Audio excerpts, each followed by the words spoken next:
I suggested the committee was, did it work? Okay. Now that we have a quorum, the committee will come to order and we will begin the executive session on the committee's budget resolution. I move to approve the committee's budget resolution by voice vote. If there's no discussion, all in favor say aye. Aye. Those opposed, nay. The ayes have it. The resolution is adopted and is hereby ordered reported to the full Senate. I ask unanimous consent that the staff be allowed to make technical and conforming changes and that the cordon rule be waived. Any objection? Hearing no objection, so ordered. The executive session is now adjourned and we will proceed to the hearing. I'd like to invite the witnesses to come sit at the table.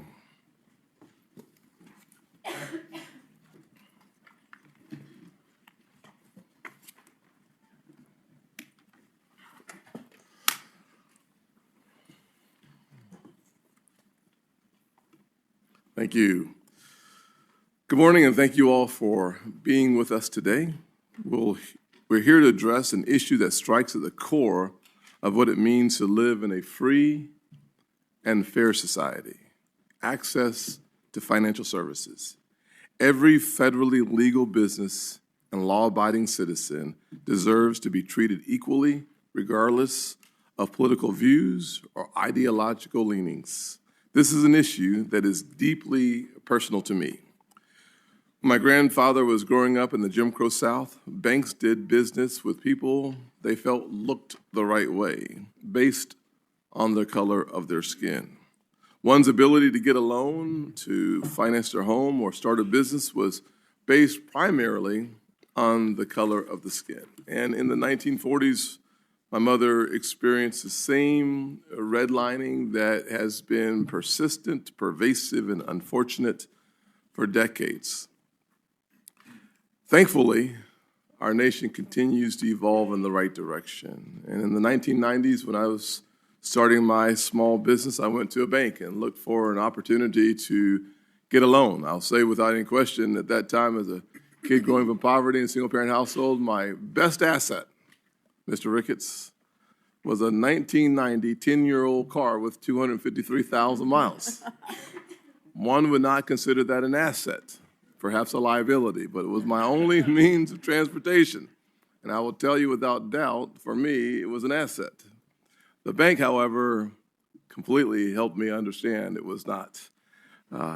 However, in those days, someone could get a character loan because of your time in a community, because of your relationships with local and community banks. And because of that, not only was my financial life changed, not only did my American dream become a reality, but more importantly, my mother's American dream became a reality. We saw the strengthening of confidence in our banking system because things had changed in the right direction.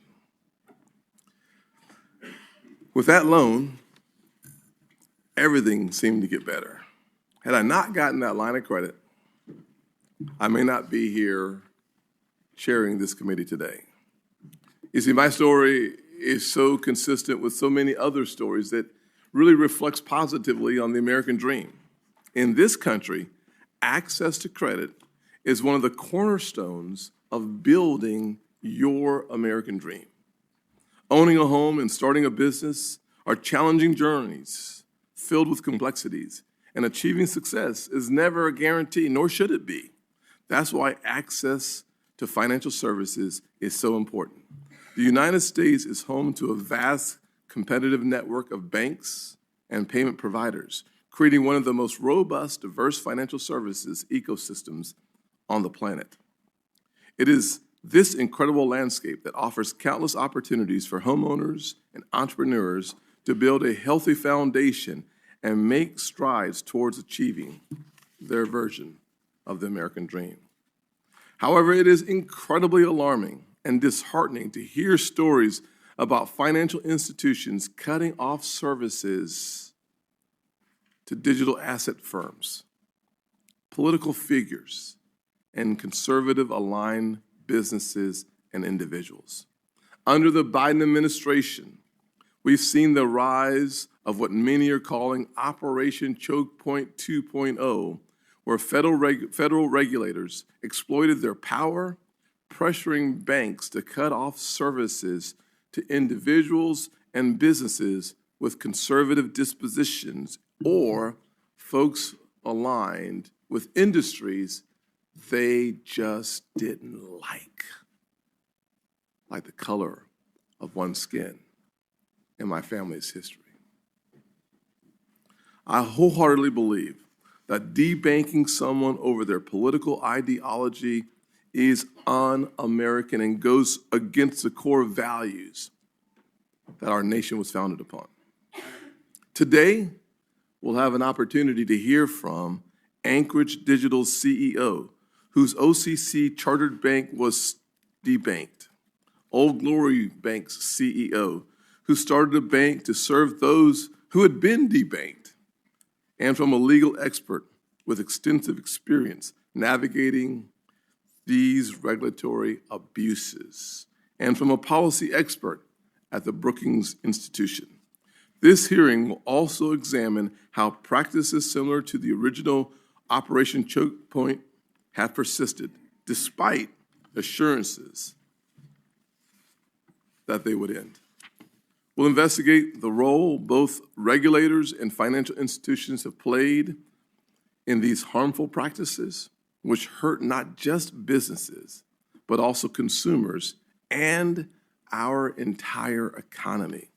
This issue should concern every single American, regardless of political affiliation, and that's why I'm committed to a bipartisan solution to stop this form of discrimination. This hearing is just the beginning. We are here to shine a bright light on these unacceptable practices and to hold those responsible accountable. The message is crystal clear. No regulator and no bank is above the principles of fairness and market access. Speaking of shining a light, I was so glad to see that just a couple of hours ago, the FDIC, under President Trump's leadership, released a fresh set of never-before-seen supervisory documents, which further proved that Choke Point 2.0 was real. I will be going through the documents in greater detail, but rest assured, for those in this room and those watching at home, they paint a disgusting and disheartening picture of abuse. As Acting Chair Hill characterized them, these and other actions sent the message to banks that it would be extraordinarily difficult, if not impossible, to move forward with crypto-related activities. I commend the new FDIC leadership for its commitment to transparency, but it is a shame that it took an election for the agency to begin following the laws of our country. Thank you. I look forward to hearing from our witnesses and working with colleagues on both sides of the aisle to stop debanking and protect every American's right to participate fully in the economy. Ranking Member Warren. Thank you, Mr. Chairman, and thank you for holding today's hearing on debanking. It's a real problem, and it's something that I hope we can work on together. People need access to a banking account in order to thrive in today's economy. And the same goes for businesses. Without a banking account, you just really can't get along.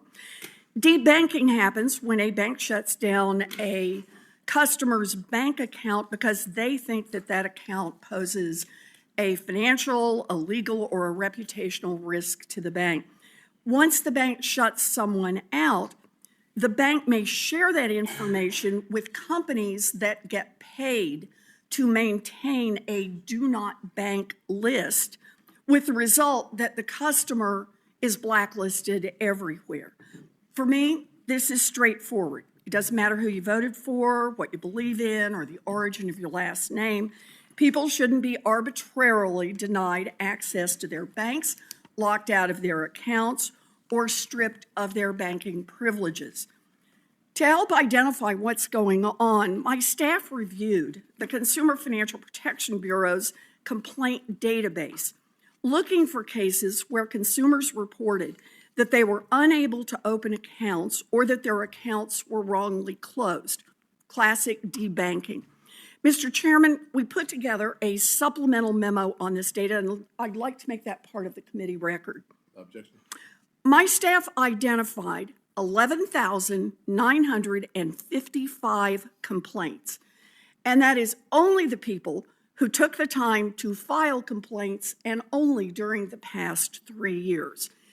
All of these complaints reported common themes: no warning, no explanation, and no chance to dispute or appeal. These people described how one day, all of a sudden, they lost their place in the banking system.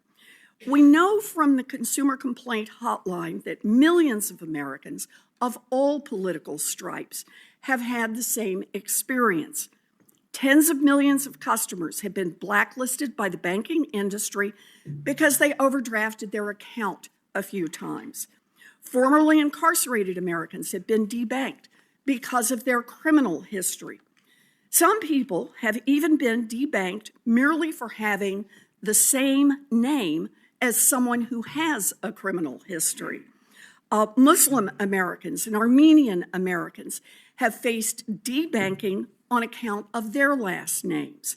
Nonprofits and charities operating internationally have been debanked through no fault of their own.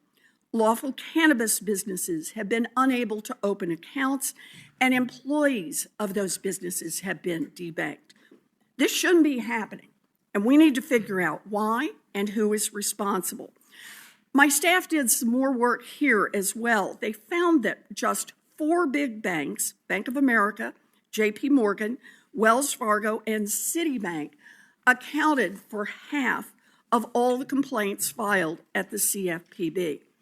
Donald Trump was on to a real problem when he criticized Bank of America for its debanking practices.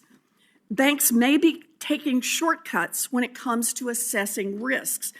Rather than investing the time and the resources to identify true criminal risks and shutting down those accounts, big banks are relying on black box algorithms and middlemen companies and shutting down accounts without doing careful due diligence. We can prevent these abuses. I know that the Consumer Financial Protection Bureau is a favorite whipping boy of the Republicans on this committee, but the CFPB is the main agency in our government that is actively working to stop unfair debanking. Let me say that again. The CFPB is the one agency that is actively working to stop unfair debanking. Right now, the agency has 5 different rules, either in place or in progress, that would help prevent debanking by addressing some of the root causes, from overdraft fee practices to religious discrimination. And the CFPB is working to hold banks accountable when they close law-abiding citizens' and businesses' accounts for no good reason. I sent a letter to President Trump today that walks through the CFPB's work, and I'd like to make that part of the committee record. Objection. I said that the CFPB is the one agency fighting back against debanking, but that may be at risk. Earlier this week, Treasury Secretary and Acting CFPB Director Scott Bessent halted all CFPB rulemaking, enforcement, investigations, and litigation against financial institutions that are breaking the law, including the banks that are wrongfully debanking their customers. The freeze Secretary Bessent put on the CFPB means more Americans across this country will be unfairly debanked, and they will lose the one agency that is working to help them. There is additional work to be done by the Treasury Department, the Federal Reserve, the FDIC, and other regulators to issue clear anti-money laundering rules and guidance for banks to follow, which would reduce the incentive to use debanking as a form of risk management. Mr. Chairman, I'll say again, I appreciate your holding this hearing. Debanking is a real problem. I'm eager to work with you and President Trump to support the CFPB's efforts to make sure that everyone is treated fairly and that we put an end to this debanking. Thank you, ma'am. I now recognize our first witness, Mr. Nathan McCauley, CEO and co-founder of Anchorage Digital. You may begin your testimony. Thank you for being here. Thank you, Chairman, Ranking Member, and distinguished members of this committee for having me as a witness today on the important issue of debanking. My name is Nathan McCauley. I'm the CEO and co-founder of Anchorage Digital, an institutional crypto platform that is home to the nation's only federally chartered crypto bank. I grew up in Economy, Indiana, a population of about 150. Though I came from what many call flyover country, and one of my first jobs was grilling burgers at McDonald's, I had big dreams. I want to be a computer engineer and entrepreneur. Early in my career, I worked on cryptography as a security engineer. In 2017, after being asked for years by friends to help them manage the private keys to their crypto wallets, my co-founder and I decided to start a company to offer a safe way for institutions to custody their crypto at scale. That company is Anchorage Digital, with about 400 employees around the globe, including 282 employees across 37 different U.S. states, and offices in South Dakota, New York, Portugal, and Singapore. While we started out as a state trust company, I believe that our company, clients, and the industry would benefit from the highest regulatory standards. So we chose to pursue a national bank charter under the OCC that would allow us to offer crypto custody, staking, settlement, and other services to our institutional clients. We received the charter in January of 2021, the first and still only of its kind. Today, we are privileged to safeguard billions of dollars worth of crypto for institutions ranging from crypto protocols to asset managers to sovereign wealth funds. I'm here today to talk about something I could not have imagined when I started this company, not in America. That is the story of how we were virtually shut out of the federal banking system, despite being a federal bank ourselves. Since January of 2021, we held a corporate bank account with a partner bank, which held client fees from custody and other services, along with general corporate funds for day-to-day expenses like payroll and administrative expenses. One day in June of 2023, we received an urgent email from the bank saying they needed to speak with us that day. On the call, they told us they were closing our account in 30 days because they were not comfortable with our crypto clients and their transactions. They refused to provide any further explanation or allow us to speak with the risk management team. Needless to say, I was shocked. We had had a positive relationship with the bank for nearly 2.5 years. Not once had they raised any issues with our account. In fact, at the time we were told our account would be closed, we were in active talks to expand our relationship into new partnerships. Separately, following the closure of the banks where we held our capital reserve and fiat sub-custody accounts for our clients, we had extreme difficulty finding new bank partners. We spoke to about 40 banks across the country and were rejected by all of them, many telling us that they had a blanket policy against serving crypto clients. So why did this happen? I believe that regulators pressured banks to shut an entire industry out of the federal banking system. Why do I think this? Two things. A series of crypto regulatory actions spanning from 2021 to 2023, and my own lived experience. First, in my written testimony, I go into great detail about the long list of anti-crypto regulatory actions that led to mass debanking of our industry. But in my view, the nail in the coffin was the joint statement from the Fed, FDIC, and OCC in January of 2023, warning national banks from serving crypto clients or engaging in crypto activities of their own. Second, I want to talk about my lived experience. Outside of what happened to our company, I'm an investor in 4 crypto companies that struggle to obtain and keep their bank accounts. During this time, some of them actually had to shut down. Further, I have at least 2 employees that have debanked because of what they believe is associated with the crypto industry, including one as recently of December of last year. Finally, I have spoken to dozens of crypto leaders that have been debanked personally or had their crypto companies debanked. While Anchorage Digital was eventually able to find banks willing to partner with us, the impact of nearly being shut out of the banking system was devastating. It was extremely disruptive to our business and our clients, and contributed to the very difficult decision to lay off 70 employees here in the United States, about 20% of our staff. To this day, our clients lack the ability to send wire transfers to third parties, a basic banking service we previously had access to. Furthermore, it abruptly ended opportunities to provide sub-custody to other national banks who were actively exploring partnerships with us. The irony of having trouble accessing the federal banking system, despite the fact that we ourselves are a federally chartered bank, cannot be overstated. Congress is right to investigate what happened to us and our peers across the industry, to protect and promote fair and open access to banking services for all law-abiding citizens and companies. Thank you for the opportunity to appear today, and I look forward to answering your questions. Thank you, sir. Mr. Stephen Gannon, partner at Davis Wright Tremaine, you are now recognized. Good morning, Chairman Scott. I thank you and the other members of the committee. Hit your button. Thank you, Mr. Chairman. Yes, sir. And good morning, and I thank you and the other members of the committee for the opportunity to address you on the matter of the underlying policies, processes, and norms that have allowed debanking to continue. I'm a partner at the law firm of Davis Wright Tremaine, and for 20 years prior to that, I was a senior legal executive at several large banks and bank-owned broker-dealers. Debanking has come to my attention, both in my in-house roles and in private practice, as a lawyer who represents both banks and digital asset firms. Debanking, of course, is not new. This committee is familiar with the unfortunate history of Operation Choke Point 1.0, in which former FDIC Chair Bill Isaac described it as one of the most dangerous programs he had experienced in his 45 years of service in the government and the private sector. The committee also has seen examples of debanking, both this morning and in the record. One more may illustrate the challenge posed directly to banks by virtually unbound supervisory discretion. A small bank had been making tax refund anticipation loans. Those loans were legal then, and they're legal now. The FDIC, however, instructed it to stop that business.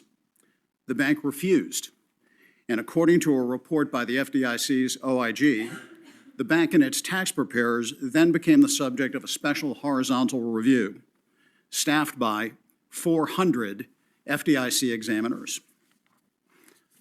I'll now address the building blocks used by regulators to engage in debanking activity.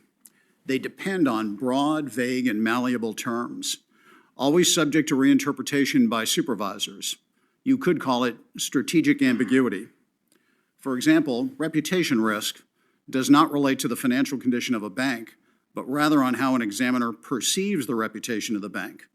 And because reputation risk can impact any aspect of bank management and bank risk, it is literally everywhere and subject to unlimited discretionary judgment of bank examiners. And in the same vein are terms such as safety and soundness and risk of future harm. Finally is the term management, the M element of the well-known CAMELS rating system. Unfortunately, management has come to mean almost anything the supervisors find to be unacceptable, regardless of whether there is an impact on the financial health of the bank. And a poor management rating can have disastrous consequences for a bank's business going forward. Compounding the problem, this kind of arbitrary discretion is not subject to meaningful challenge. Supervisory examinations are shrouded in secrecy and are not available for any effective review by the very banks whose information is being analyzed. Bank regulators contend that everything done within the envelope of an examination is confidential supervisory information, and that CSI is the property of the regulator itself, even though that argument rests on weak legal and constitutional grounds. The digital asset industry has felt this impact with great intensity.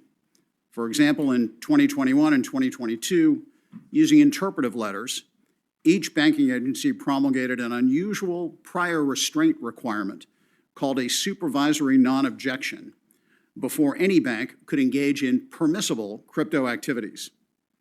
Notably, these letters met the definition of a rule under the Congressional Review Act, but they were never submitted to this body for review under that law, and no bank has dared to disobey their mandates. This exercise of nearly limitless regulatory discretion suffers from a fundamental problem. It distorts the relationship between a regulatory agency and Congress. Under Article 1, the entirety of an agency's power is delegated to it by Congress. Not some of it, all of it. If an agency wishes to make a legal business illegal, it must ask Congress for that power. Debanking of legal businesses ignores that fundamental concept and also contravenes this administration's recent executive order stating that regulatory agencies are to, quote, protect and promote fair access to banking services. The good news is that there are a series of remedies that can be implemented, some starting even today, as we discuss in our written statement.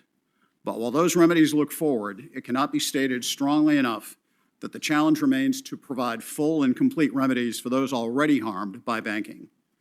Commentators wrote after Operation Choke Point 1.0 that we have to demand that accountability and those remedies, or we risk setting a terrible precedent that ideology can control our regulatory agenda at the expense of banks and small businesses alike. But despite the best efforts of Congress, the spirit of Operation Choke Point 1.0 did not end in 2017. It simply morphed into Operation Choke Point 2.0. Mr. Chairman, history teaches us that if this time there is no real accountability and no genuine remedies for the actual damage done, one thing is certain: there will be an Operation Choke Point 3.0. Thank you. Thank you, Mr. Cannon. We'll turn to Mr. Michael Ring, President, CEO, and co-founder of Old Glory Bank. You are now recognized. Thank you. Thank you, Chairman Scott, Ranking Member Warren, other members. Thank you for having me and allowing me to share the story of Old Glory Bank, which launched from beautiful Elmore City, Oklahoma in April of 2023 and became a market solution to debanking. And Chairman Scott, we are a community bank that does do character loans, and we would love to have your business. Nathan, we have a program on being the on and off ramp for crypto, and we would love your business. Do you have one for law firms? You bet. We got. I'm honored to speak on behalf of our more than 50,000 customers across all 50 states, our 88 passionate employees, and our pro-America co-founders, including some of them here today. We've got radio and TV host Larry Elder with us today, future governor of California, I hope. We've got the 27th governor of Oklahoma and former two-term member of Congress with us, Mary Fallon Christensen. We've got one of our other co-founders, former co-president of Fox News and the White House Deputy Chief of Staff of Communications for President Trump's first term, Bill Shine with us. Of course, we have our brilliant and beautiful Chief Legal Officer, who is also my wife of 20 years, Anne Marie Ring. And the two of our co-founders who could not be here today are former Secretary of HUD, Dr. Carson, and America's favorite patriot, country music icon, John Rich. And hopefully he's tweeting right now talking about this. I want to also thank Mr. Wade Christensen, who's with us today from the great state of Oklahoma, whose family previously owned the bank we purchased to launch Old Glory Bank, and who are now co-owners at the bank. So, as we've heard today, lots of debanking going on, and there's two types the way I define it. There's the regulatory type of debanking, which other folks much smarter than I am will talk about, and there's Operation Choke Point 1.0, 2.0, and there's probably some 2.5 in there somewhere. And then there's participant debanking, which is where the big banks debank you. So other folks will talk about the regulatory, but I just want to remind folks, it cannot be a coincidence that in April of 2022, both the FDIC put out FIL 1622 and the SEC put out SAB 121. There was clearly, those are big organizations, there was clearly working together to choke out not only banks acting as a custodian for other people's customers' crypto, but to stop the demand deposit services of a bank. And if a crypto company can't provide that on and off ramp, you choke out the business, and that is what has happened in America. But the more interesting part of it is the participant debanking. And that is the voluntary effort by the big banks to debank Americans who disagreed with them on the issues we all know, whether it's COVID, the vaccines, or who supported Donald Trump, including his wife, who was debanked, as we know, and other conservative causes. And I don't know the First Lady, but I can assure you she is not a money laundering risk, and she was debanked. The founders of Old Glory Bank saw what many of us saw. But instead of sitting around and complaining about it, we all got together and created Old Glory Bank as a market response. We purchased a one-branch bank in beautiful Elmore City, Oklahoma on November 30th, 2022, and just 5 months later, working hard, we launched the best digital-first banking service in America. In less than 2 years, we grew from 10 million in deposits to now over 170 million in deposits. We grew from 300 customers in Elmore City to now more than 50,000 customers across all 50 states. We serve over 2,000 small businesses. We have respectfully better products than the mega banks, but our service is in Durant, Oklahoma, not offshore. Our customers love us, and we love our customers. As part of our market solution, in less than 2 years, we had to do a 360-degree approach. We had to do our own version of cancel-proof PayPal called Old Glory Pay. We had to launch a cancel-proof version of GoFundMe called Old Glory Alliance. We launched Old Glory Cash In so our customers can walk into one of 88,000 locations across America and deposit cash. You always talk about the friction point of banking online. How do you deposit cash? We solved that with Old Glory Cash In. We are serving Middle America. And the one I'm most proud of is Old Glory Protect. We have a free $100,000 line of duty death benefit for our protectors. God forbid they're killed in the line of duty. John Rich and I show up at your house and give you $100,000 if you bank at Old Glory Bank. And the protectors are a big group: law enforcement, military, firefighters, including volunteer fighter fighters, and importantly, U.S. Border Patrol agents. We all know debanking is wrong, but I believe the simple solution is a market solution, not regulatory, with all respect. We've got to make it easier for banks to start and run. I'll close with this. In the last 2 years, 229 banks closed, or were merged. Only 8 were started. We've lost 73% of our banks in the last 40 years. It is not sustainable. We have got to make it easier to start and run banks. Thank you. Thank you, sir. Next, we'll hear from Mr. Aaron Klein, Senior Fellow at Brookings Institution. You are now recognized. Thank you, Chairman Scott, Ranking Member Warren, members of the committee. Thank you for the opportunity to testify on the pernicious consequences of debanking in America. All of the views I offer here today are my own. 10% of American households are currently unbanked or were unbanked at some point within the last year. Not having a bank account adds significant costs, makes people less healthy, and makes it impossible to fully participate in America's increasingly digital economy. People are debanked because the cost of basic banking is too high. There are unpredictable fees, banks don't offer the services they want, there's a lack of trust in banks, concerns about privacy, and problems opening an account due to identification or bad credit histories. Checking accounts are free for those who always have money, while those living paycheck to paycheck pay a myriad of fees that can easily reach over $500 a year, making basic banking unaffordable. My written testimony illustrates how debanking harms consumers and businesses and enumerates ideas for reform. I want to highlight 5 proposals to combat debanking. First, require all banks to offer and credit unions to offer bank-on style accounts. Bank-on accounts are affordable, low-fee, non-overdraft accounts that are wildly popular among consumers and are considered a best practice by the American Bankers Association. Why should any federally insured bank or credit union not be required to offer a best practice account? 2, reduce penalties and surprise fees that debank the financially vulnerable. Most of America's largest banks and many small banks and credit unions voluntarily reform their overdraft practices. According to my estimate, that will return $5 billion a year into the pockets of people living on the financial edge. But many did not. The CFPB's overdraft regulation recognizes the economic fact that overdraft is credit and treats it accordingly. That rule should be allowed to go forward. However, the rule erred in in exempting banks and credit unions under $10 billion, which includes many institutions whose overdraft practices ought to raise serious concerns. I'll mention one, Armed Forces Bank. They generate $92 of overdraft per customer compared to just over $1 of overdraft per customer from Bank of America. How is that bank, or any bank, that generates a majority or totality of its profit year after year on overdraft, operating in a safe and sound practice? Regulators need to treat it as such. 3, we need to improve the design of the financial system to better serve working people. How can Amazon get anything to almost anyone's door faster than it takes 2 banks to transfer an electronic funds? If America had instituted real-time payments when England did, people would have saved over $100 billion. and overdraft fees, check cashing fees, and payday loan fees alone. 70% of people go to a check casher, have a bank account. Why are they at the check casher? Because the check casher gives them cash immediately. The bank doesn't. The Federal Reserve has been required by law to lower the amount of time a bank can sit on your check, and they have ignored the law for 37 years, even when the past CFPB director called for modernization.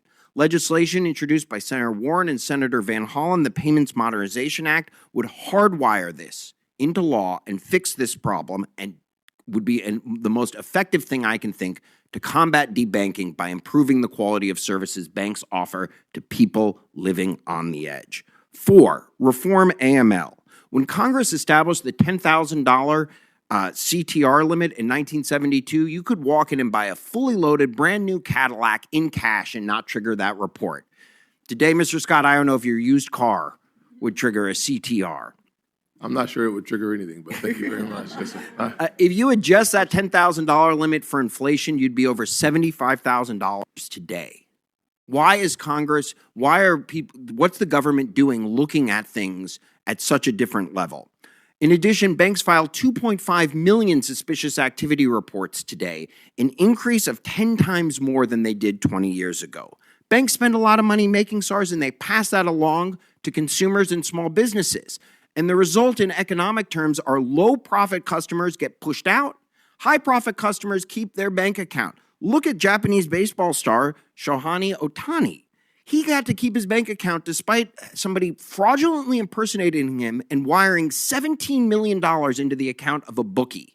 That person kept their account, but plenty of low-income people, as Senator Warren pointed out, 11,955 people lost their account. It has to do with the economics here. States need to, there's a cannabis banking issue that deals with SARs as well, where I hope the Safe Banking Act, which was a good step forward, but needs to go further. Lastly, 5, we need to reform these do not bank list systems like CheckX, where you get kicked out for being just poor, not for fraud. The Bank On program has helped solve that, and that ought to be done across the board. I thank you all for holding this important hearing, and I look forward to answering your questions. Thank you, Mr. Klein. I'll start the questions, and then we'll head to the ranking member, and we'll go back and forth. Mr. Ring, the Biden administration took several actions that likely contributed to the debanking of crypto firms. In January 2023, the prudential regulators issued a joint statement urging banks to limit their exposure to cryptocurrency activities and associated risks. The FDIC-IG disclosed that the existence of pause letters sent to financial firms between March of 22 and May of 23, asking them to pause planned or ongoing crypto-related activities and provide additional information. And as I said earlier, we received validation today with Chair Hill's actions. The SEC issued Staff Accounting Bulletin 121, which effectively prevented banks from holding digital assets in custody. These actions collectively helped create an environment where banks became reluctant to work with crypto firms, fearing regulatory backlash. You've worked to create a banking environment focused on being a home for so many Americans and businesses who have been debanked. I'm hoping you can share what your interactions have been like with our federal banking regulators.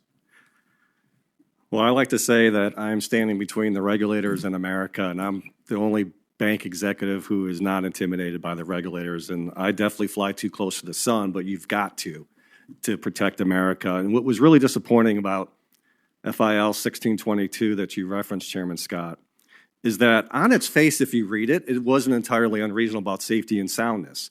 Unfortunately, the examiners took that to stop banks from even being the on and off ramp. So if you're a legal crypto business, it's one thing that there could be some challenges holding a customer's tokens and keys, but to think you could not be that legal business's bank account was the real problem with FIL 1622, and thank goodness it's been exposed.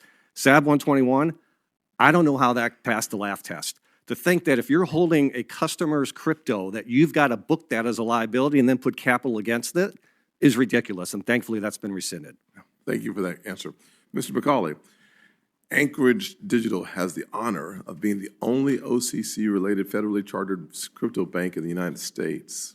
This stamp of approval from the OCC should provide your company with legitimacy and access to traditional banking services. However, as you detailed in your testimony, Anchorage has still struggled to access the traditional banking system despite your bank. This is unacceptable. Could you elaborate on Anchorage's debanking experience and the impact on your business operations, including making payroll for your employees and going beyond the 20% layoffs? Devastating for any business. Our employees are very much like our families when you're in business, and I'd love for you to share, in addition, other issues and challenges that you face because they don't want you to be a bank. Senator Scott, thank you for the question. I think the first effect that was so pernicious about the debanking that has gone on for the last several years has been the kind of betrayal of the bargain that is the American experiment. We were taught growing up that we would have a fair legal system and a fair justice system, that we could face our accusers. And so I would say the most devastating part of this to the crypto industry has been that betrayal of trust. And I think that as we look forward to the new administration coming in and thinking about the path forward here, that is probably the most important thing to reestablish is this industry's trust in the reliability of the American banking system and the legal and justice system here. I would suggest it goes to the entire government. Anytime you see the weaponization of government against you or your industry, it makes you not just cautious, but leery of the entire system itself. I wonder if you would, because of your day-to-day interaction with so many crypto firms, how widespread is debanking in the crypto space? So an anecdote I could share is I was speaking at a meetup of about 100 crypto founders within San Francisco, and just as a show of hands, I said, "Hey, who here has had trouble getting a bank account or has had debanking issues?" All the hands in the room went up. And so to say this is pervasive is an understatement. It's been across the entire industry. Everybody has dealt with this. In fact, it became so commonplace to us that it became background noise. And we started thinking about it. It was just assumed that if you were a crypto company, you would have trouble getting banking services. Unbelievable. Ranking Member Warren. Thank you, Mr. Chairman. So debanking is a real problem, and we need to work across the aisle to solve it. I've got a stack of stories sent in by consumers and organizations that were debanked. I'd like to submit them for the record. Thank you, Mr. Chairman. These stories are from Muslim Americans, from cannabis businesses, from formerly incarcerated individuals, all of whom lost their bank accounts for no apparent reason. So I want to talk about what kind of recourse consumers have or don't have when they are debanked. Mr. McCauley, you testified that your company lost its bank account when you tried to open a new one. Dozens of banks, including some of the biggest banks in the country, turned you down. Which of the big banks refused to offer you an account? Senator, I don't think it's productive to name individual banks. I believe the banks were the victims here. Okay, I just wanted to get it into the record because we have recourse. Did you get an opportunity to appeal the decision with any of those banks? No, Senator, there was no room for discussion with the banks. So no appeals at all. You know, that's unfortunate. The CFPB has accepted 11,955 complaints from consumers and organizations that were unable to open accounts or their accounts were wrongly closed just in the last 3 years. Do you agree that it's useful to have a database for this information so that we can identify trends, both the types of individuals or businesses that are targeted and also the banks where this is happening? Senator, more data and more transparency will help. Okay, good. You know, I don't think for a second that you should be locked out of our banking system. In many cases, it is wrong for banks to close accounts and threaten your ability to make payroll or pay rent on time without even providing an explanation, so long as you are following the law. So, Mr. McCauley, do you agree that people who are illegitimately debanked deserve some rules to protect them and an appeals process if they lose their accounts? Yes, Senator.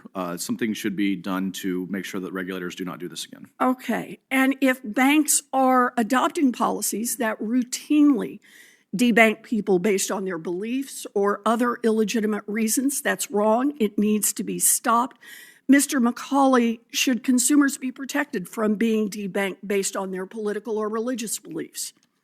Yes, Senator. Many individuals within the crypto industry were debanked, and I wish agencies had helped them. And I presume you would carry that over to people who are debanked for other reasons as well. Of course. Because of their beliefs. You know, the CFPB has been on the front lines of combating debanking for years now. In 2022, they added debanking to the list of illegal practices that bank examiners should be on the lookout for.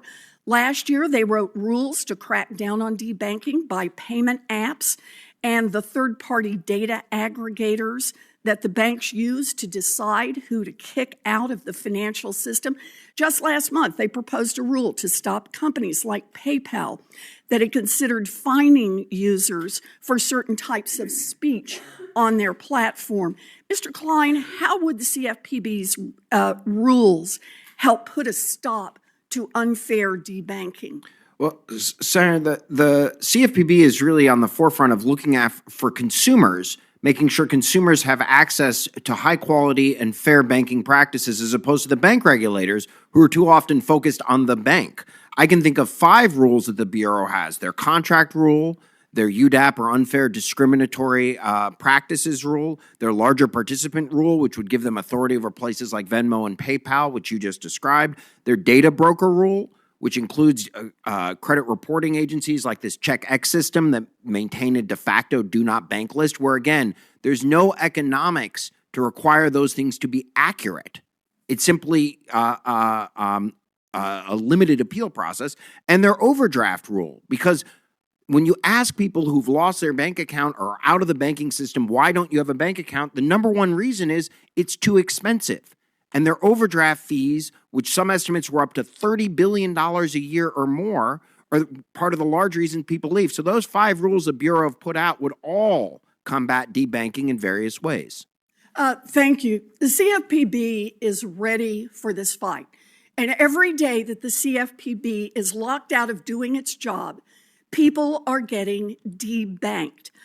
If the president is serious about stopping debanking, then he needs a strong CFPB as his partner to get this done. Thank you, Mr. Chairman. Senator Rounds. Thank you, Mr. Chairman. Well, I think as many of you can see in this room, the different directions that we're talking about here in terms of the direction that we need to go. Some of us are interested in having the regulatory oversight actually be identified as the problem here versus suggesting that the big bad banks are suddenly doing this all on their own.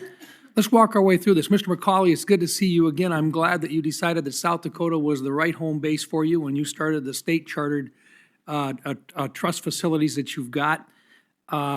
You shared with us the challenge that you had in getting banked. First of all, you are the first and only federally chartered crypto bank, correct? Yes, that's correct.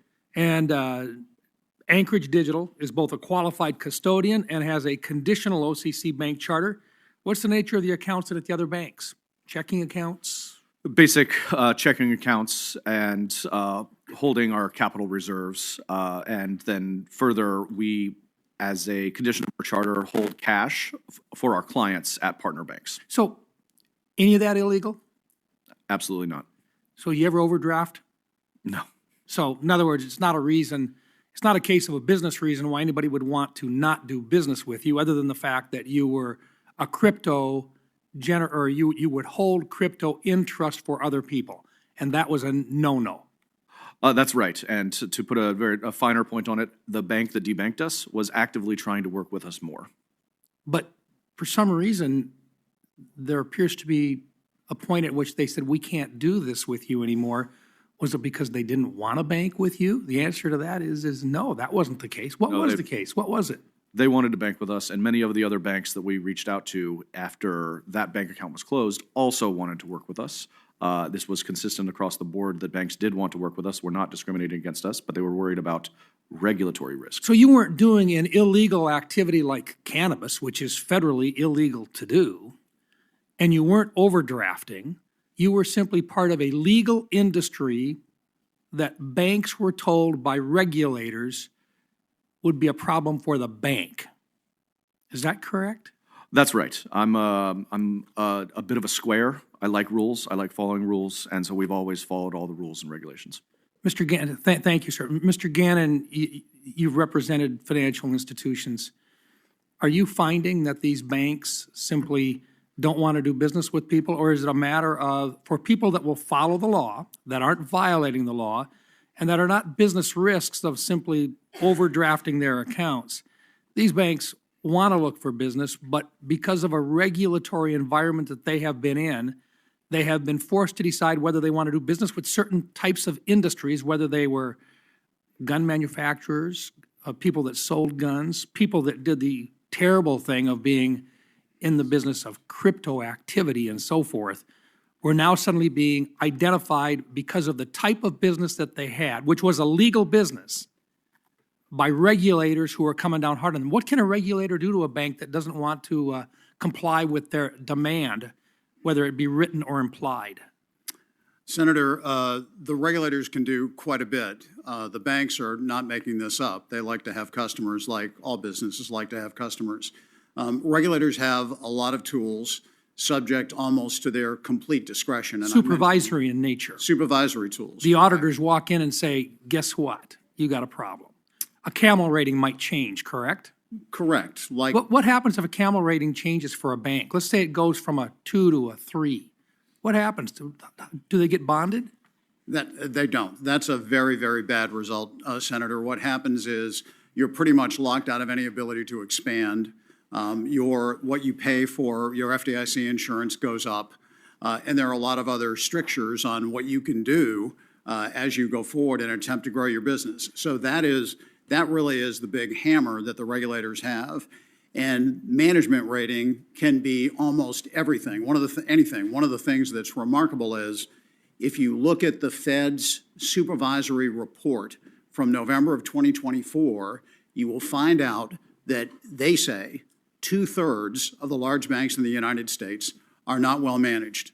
Those same banks, and we have a chart on this in our written statement, those same banks have record levels of capital and liquidity. And I can tell you, Senator, they also invest enormous amounts in technology, in community reinvestment, et cetera, perhaps higher than any time in history. Yet somehow 2/3 of them are not well managed. Thank you. That doesn't make a lot of sense. Thank you. Mr. Chairman, I just really appreciate your taking the time to have this hearing, and I think the focus of what's happening to banks who want to do business with legitimate businesses and the struggle they've had with a supervisory approach for the last couple of years, which has put pressure on them for what they consider to be inappropriate types of legal businesses, and this has got to stop. Thank you, Mr. Reynolds, and thank you for your questions. They were illuminating. Senator Reed. Thank you very much, Mr. Chairman, and thank you all, gentlemen, for your testimony.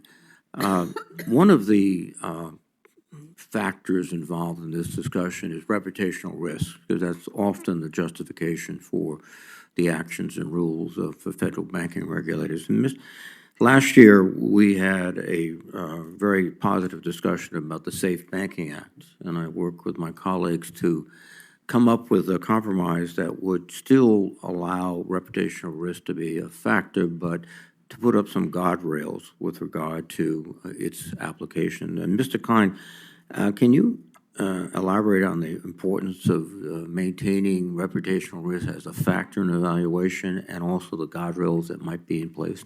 Yes, Senator. I think the compromise that was worked out in the Safe Banking Act on reputational risk effectively addressed that problem.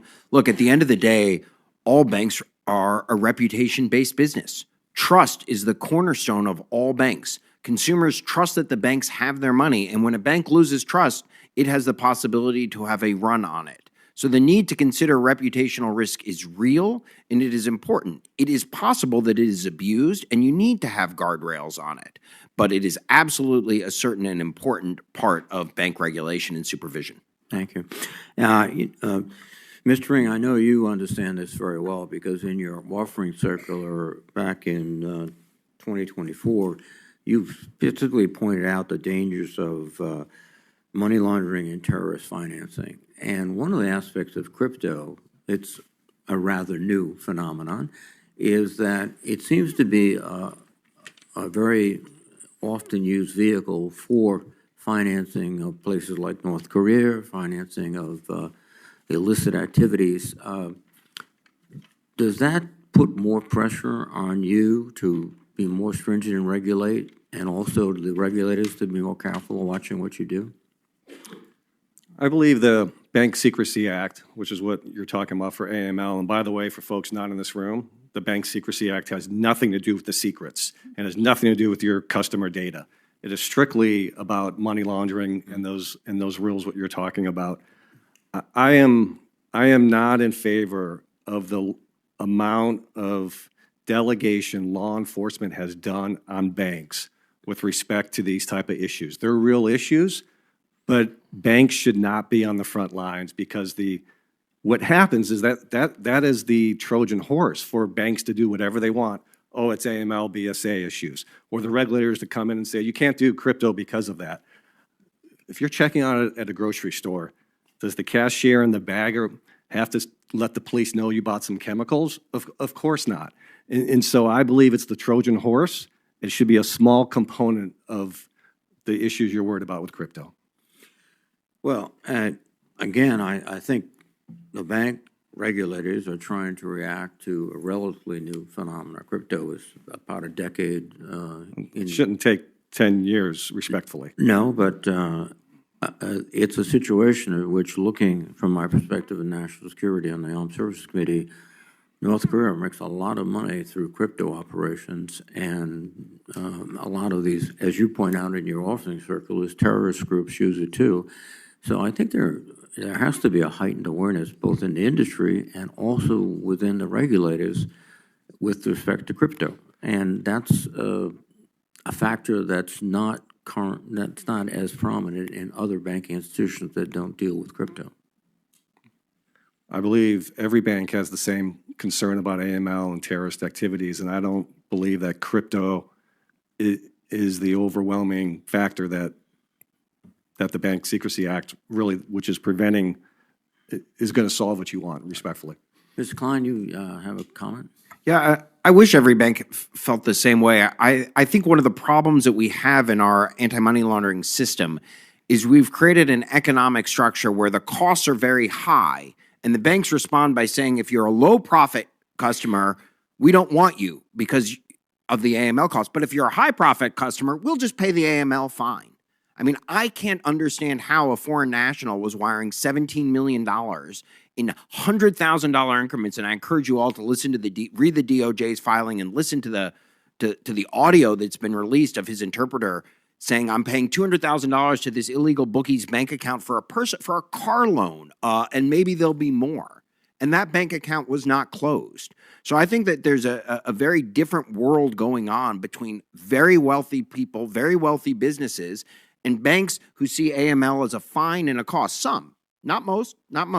But what I'm saying here is that we have an AML system where the economics of it are not in line with the objectives of it, which are to use this information to catch criminals. We're reporting too much information that's not useful, but there's too much criminal activity where banks are being let off the hook too easily just to pay a fine. Thank you. Thank you. Senator Tillis.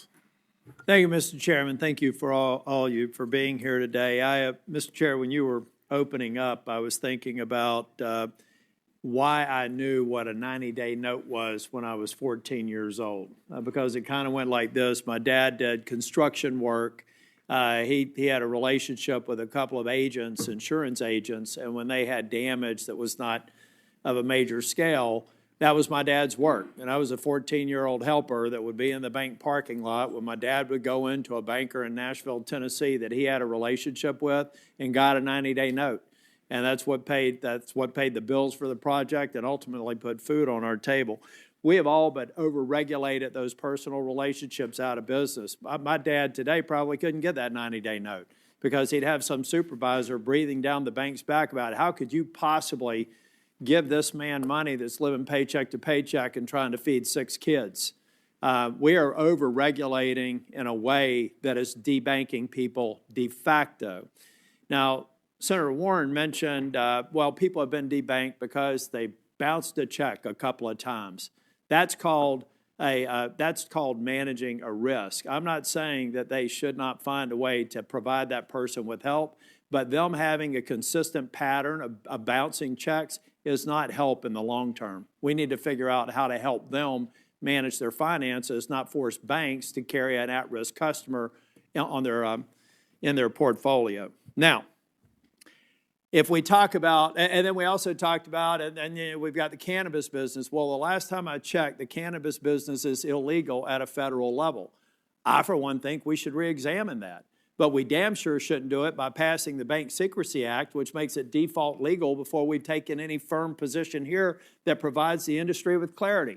Somebody wants to work on rules of the road and do that and bank the industry in a cohesive, sustainable way that doesn't kind of skirt around the fact that it's still illegal at the federal level, count me in. Happy to do it. Now, I think we've got a lot of regulator-initiated debanking going on with this concept of reputational risk, Mr. Gannon. I think you've got people going into the banks, and I don't know, these gun people may not be, you know, these unsavory people, or fill in the blank. Now, I will tell you, so I want your input on that, but let me tell you what I've told every GSIB CEO that's been in my office, and everyone has been, and their counterparts in Europe. I said, if you act like a politician, I'm going to treat you like a politician. You provide banking services, period. Now, if you have judged, as a CEO, if you have judged that you want to do a bank that only banks blind-headed, blue-eyed people, and there's a market opportunity for that and a growth strategy, knock yourself out. If you can prove to the investors and the shareholders and your entity that it is in the best interest of your bank and your underlying strategy to grow, fine. But we have clearly seen reputational risk being overused by bank supervisors, bank examiners saying, well, maybe you want to move out of there. And it changes depending upon who's in the White House. I don't think that that's right in either case. Banks should be able to figure out what they can do to derive value and serve their customers. Can you give me some examples or your thoughts on whether or not, Mr. Gannon, you believe that a lot of these debanking is a direct result of regulators kind of doing a wink and a nod, this is an unsavory segment to serve? Senator, I do think that, and the reason is regulators have taken the term reputation risk and made it incredibly It's overly subjective. broad. It's anything. It's almost the definition of subjective. It's not really tied or linked to anything that's objective. And one of the things that I can tell you, having sat in planning sessions for some fairly large banks, is it's impossible to plan against that. When you don't know what the terms are of what your regulator and supervisor wants you to do, it's really difficult to come up with a plan. The perverse consequence of all this stuff is it's costing banks more money, it's shutting down more market opportunities, and making it more difficult to continue to bank the people that just bounced a couple of checks. Because at some point, you're affecting the business plan, the underlying success of the business, and they have to close the aperture to the most profitable, most sustainable part of business. So I just feel like we need to. I'm here to talk about the regulator-initiated debanking. I'm not talking about other behaviors where people lose financial services. We need to have a hearing and a discussion about that. But I would like anything you can provide for the record on some use cases of debanking that, in your opinion, was driven by a regulator interaction. That would be very helpful. I'm sorry I don't have more time. Thank you. We'll do that, Senator. Thank you. Senator Warner. Thank you, Mr. Chairman. I'm going to pick up where my friend Senator Tillis was on this question of reputational risk. I think it has been overused. I've been trying to push the banks to use the discount window more often before we add additional tools. That's out there. But the response is always, well, reputational risk. I do agree with Mr. Klein that banking is a reputation-based business. And if people start to lose confidence in that bank, they're going to move, whatever the regulator does or doesn't do. And that's why I got to ask, rhetorically at least, and perhaps to my colleagues, the United States dollar and the United States government and the full faith and credit are all build up the reputation of the United States of America.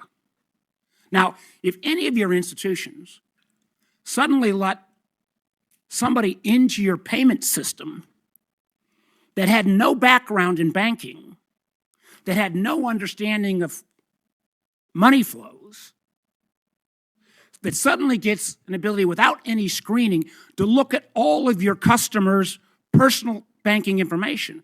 I believe that would cause reputational risk. And that is exactly what is happening in the United States Treasury at this moment in time. We don't know if the Doge crowd, there is one person that maybe has a clearance.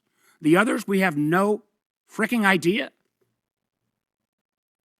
But the ability, and we don't know for sure whether this is a read-only ability or read and write, which in past the legalese means that person could potentially go in and alter code or manipulate payments. I say to my Republican friends, guys, can't we agree that the risk of the United States is worth protecting? And the idea that we've got people potentially manipulating our payment system that we have no idea.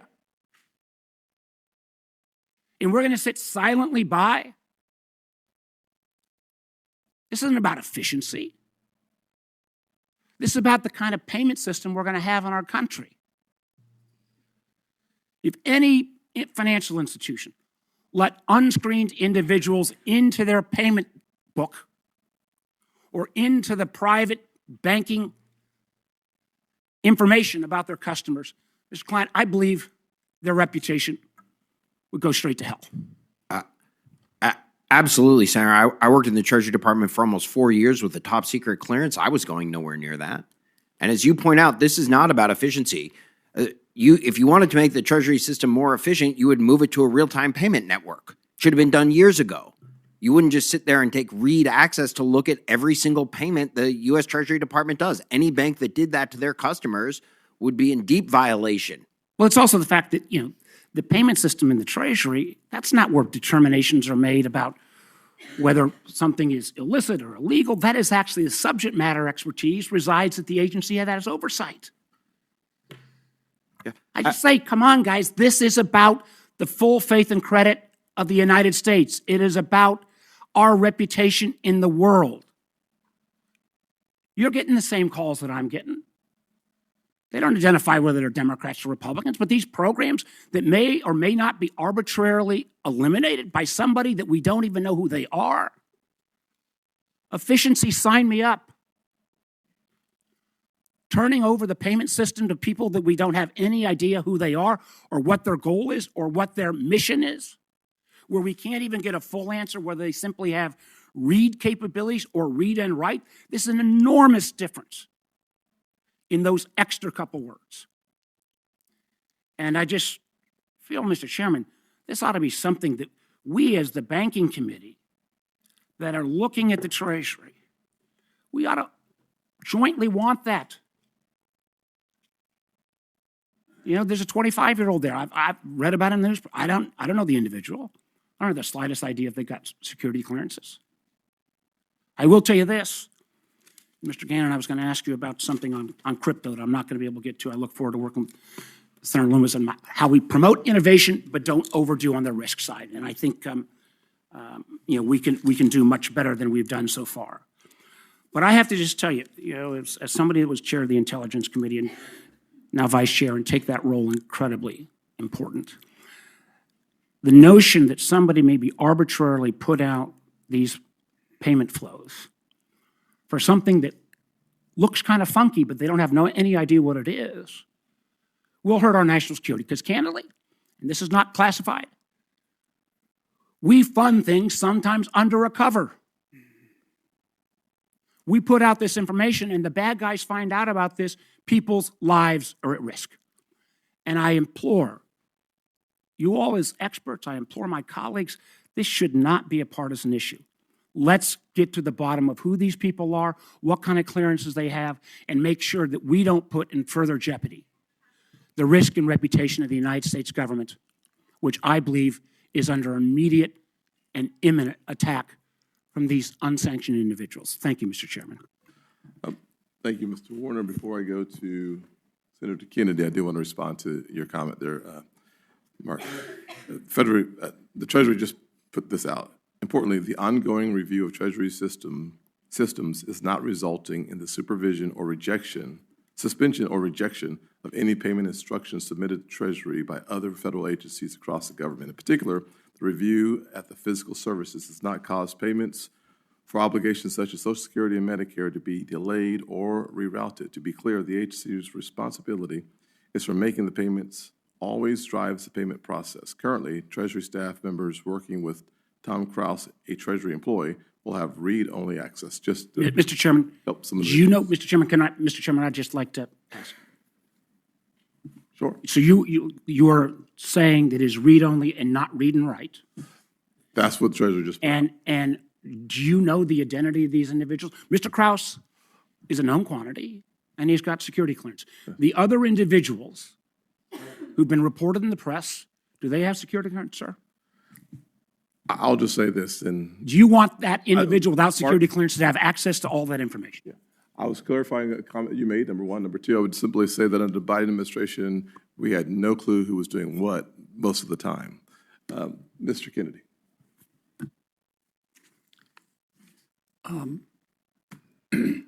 Senator Warner is a reasonable man. Everybody on this committee knows that. And he's a good man. And I understand he's interested in process, and I'm not saying that process isn't important. But if the United States of America has been taking taxpayer money and using it to produce a transgender opera in Colombia, then I want to know about it. And I'm glad to know about it. And it seems to me that that's the main issue with respect to all of this. And I look forward to talking further with my friend, Mr. Warner, about that. I mean, for 4 years under President Biden, as was his right, the topic of discussion in Washington was who needs to pay more in taxes? Who needs to pay more in taxes? That's no longer the main question. The main question is now, as it should be in my judgment, what the hell happened to all the money? And we're going to find out. Now, I need to get back to the subject. With the exception of Mr. Klein, whose testimony I enjoyed, I understand his position. He wants to let the CFPB run America's banks. And I appreciate that perspective, but Mr. Klein, it's not going to happen in your natural lifetime or mine. Now, let me turn to the other gentleman. What I hear Mr. McCauley, Mr. Ring, and Mr. Gannon saying is that some of America's banks have been discriminating, debanking customers because of their religious beliefs, because they support the Second Amendment, or because they hate fossil fuels. I don't want to go with all three of you. I'll run out of time. Mr. Ring, is that what you're saying? Yes, sir. Which banks? Well, I think it's been publicly reported that Bank of America has certainly picked and choose winners. Who else? I think Chase Bank has. Who else? I think Citibank has. Who else? I think KeyBank has. Who else? I'm going to probably run out of names pretty soon, but I think the mega banks are. Old Glory Bank is not, of course. We love the Second Amendment and fossil fuels. We need to get those banks in here, Mr. Chairman. We need to get all those CEOs in here. I would agree. Now, why? I appreciate your candor.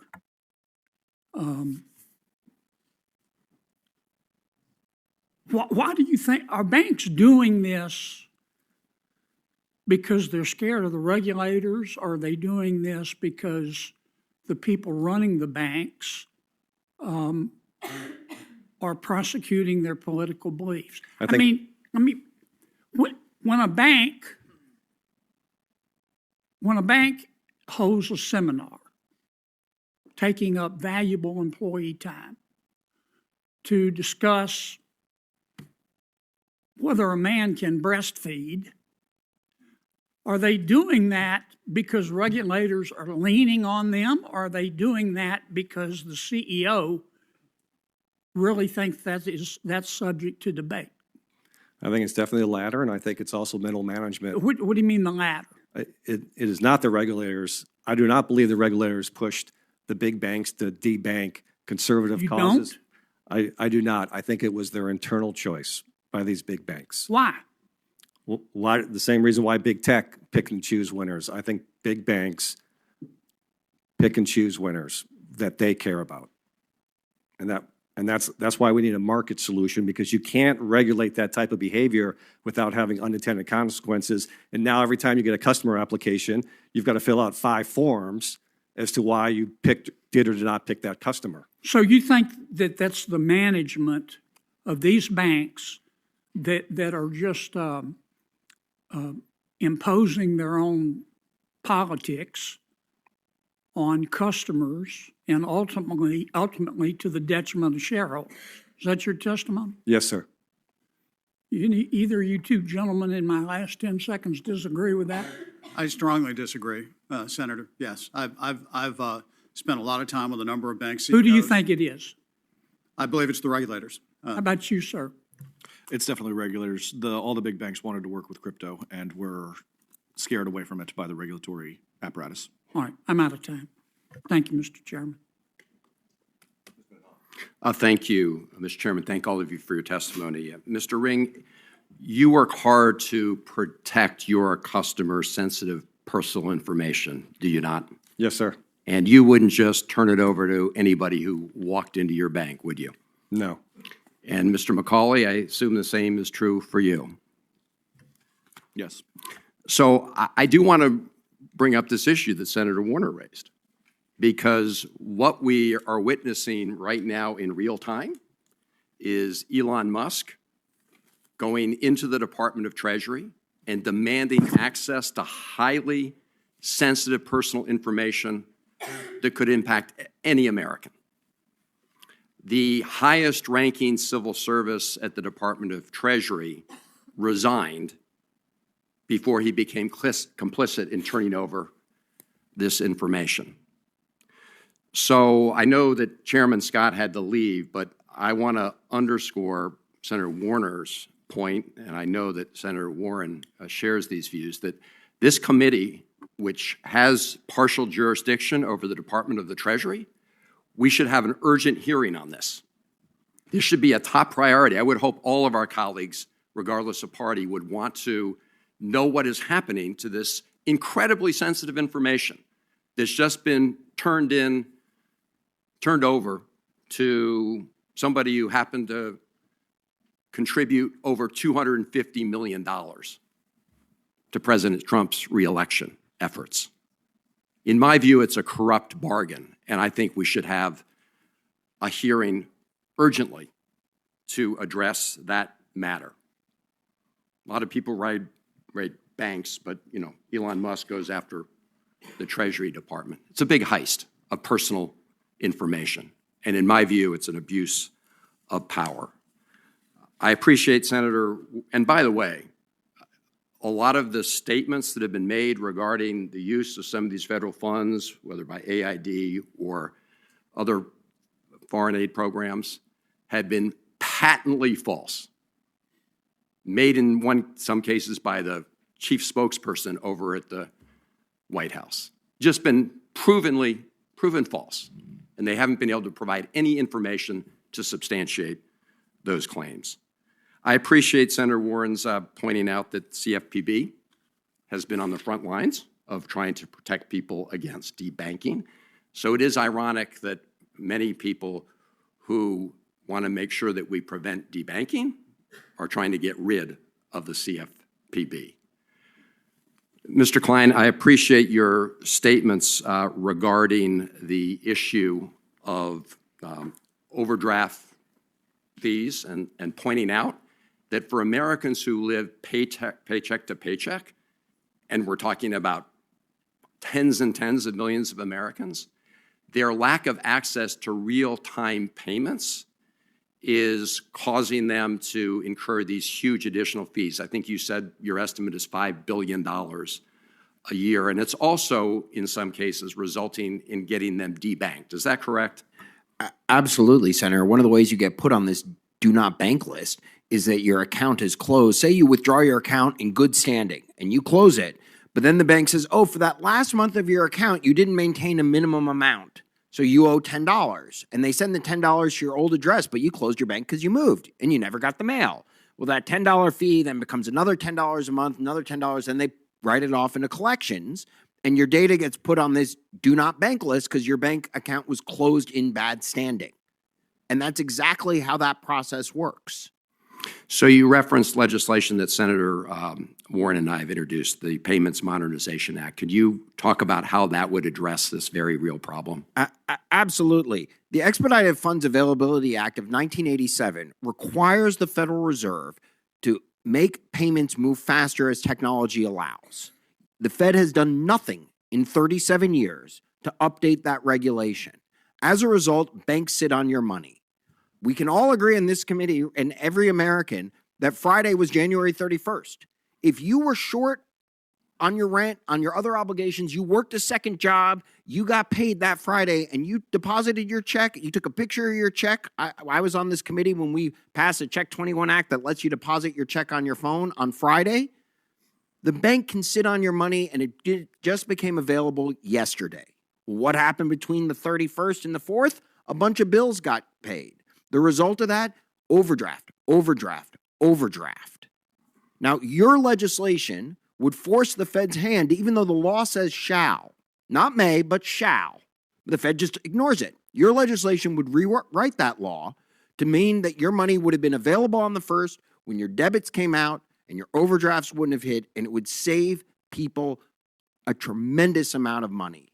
The Bank of England did this in 2008. If we did it then, $100 billion a year would have gone back to people from check cashers, payday lenders, and overdraft fees. It's the best thing you could do to reduce income inequality without raising taxes or increasing government spending. And I can't understand how Amazon can get anything to your door faster than two banks can clear a check. Thank you. Thank you. Thank you, Mr. Chairman. I would like to welcome some Alabamians that are in the audience, in particular, Laura Kate Robertson, who is a senior in high school and is an outstanding star, and certainly proud to have her here today. Also, just want to say thank you for holding this hearing, Mr. Chairman. It's clear, and it's been no secret, that our financial regulators have become increasingly politicized over the last 4 years. We have heard our ranking member talk about the number of complaints that have been made to the CFPB over the last 3 years, and yet this committee, in the last 2 years, led by obviously one of our Democratic counterparts, has not held a hearing diving into this. So thank you, because this must stop. This is the United States of America, and what's happening is completely and totally unacceptable. Look, when you're prioritizing a social agenda or a political one instead of actually ensuring that people have an opportunity and access to the American dream, we've got to call that for what it is. And obviously, our large institutions play a vital role in our country and our banking system, but they need to stick to that banking, not politics. And so, Mr. Ring, what you've testified here to today is incredibly alarming, and we need to get to the bottom of that. I also just want to point out something that my colleagues have to hear me say all of the time, and that is just how grateful I am for our community banks and credit unions in Alabama that serve our local communities and give people access to the American dream. And remember that that is actually what they're there for, so thank you to them. I do want to get to the bottom and better understand what spurred this debanking and why certain industries and conservative-aligned groups have been targeted over others, and importantly, how we can prevent this moving forward. So I want to start by quickly clarifying a few things for the record. The first Trump administration finalized a fair access to banking rule focused specifically on addressing this issue. Mr. Gannon, what happened to that rule?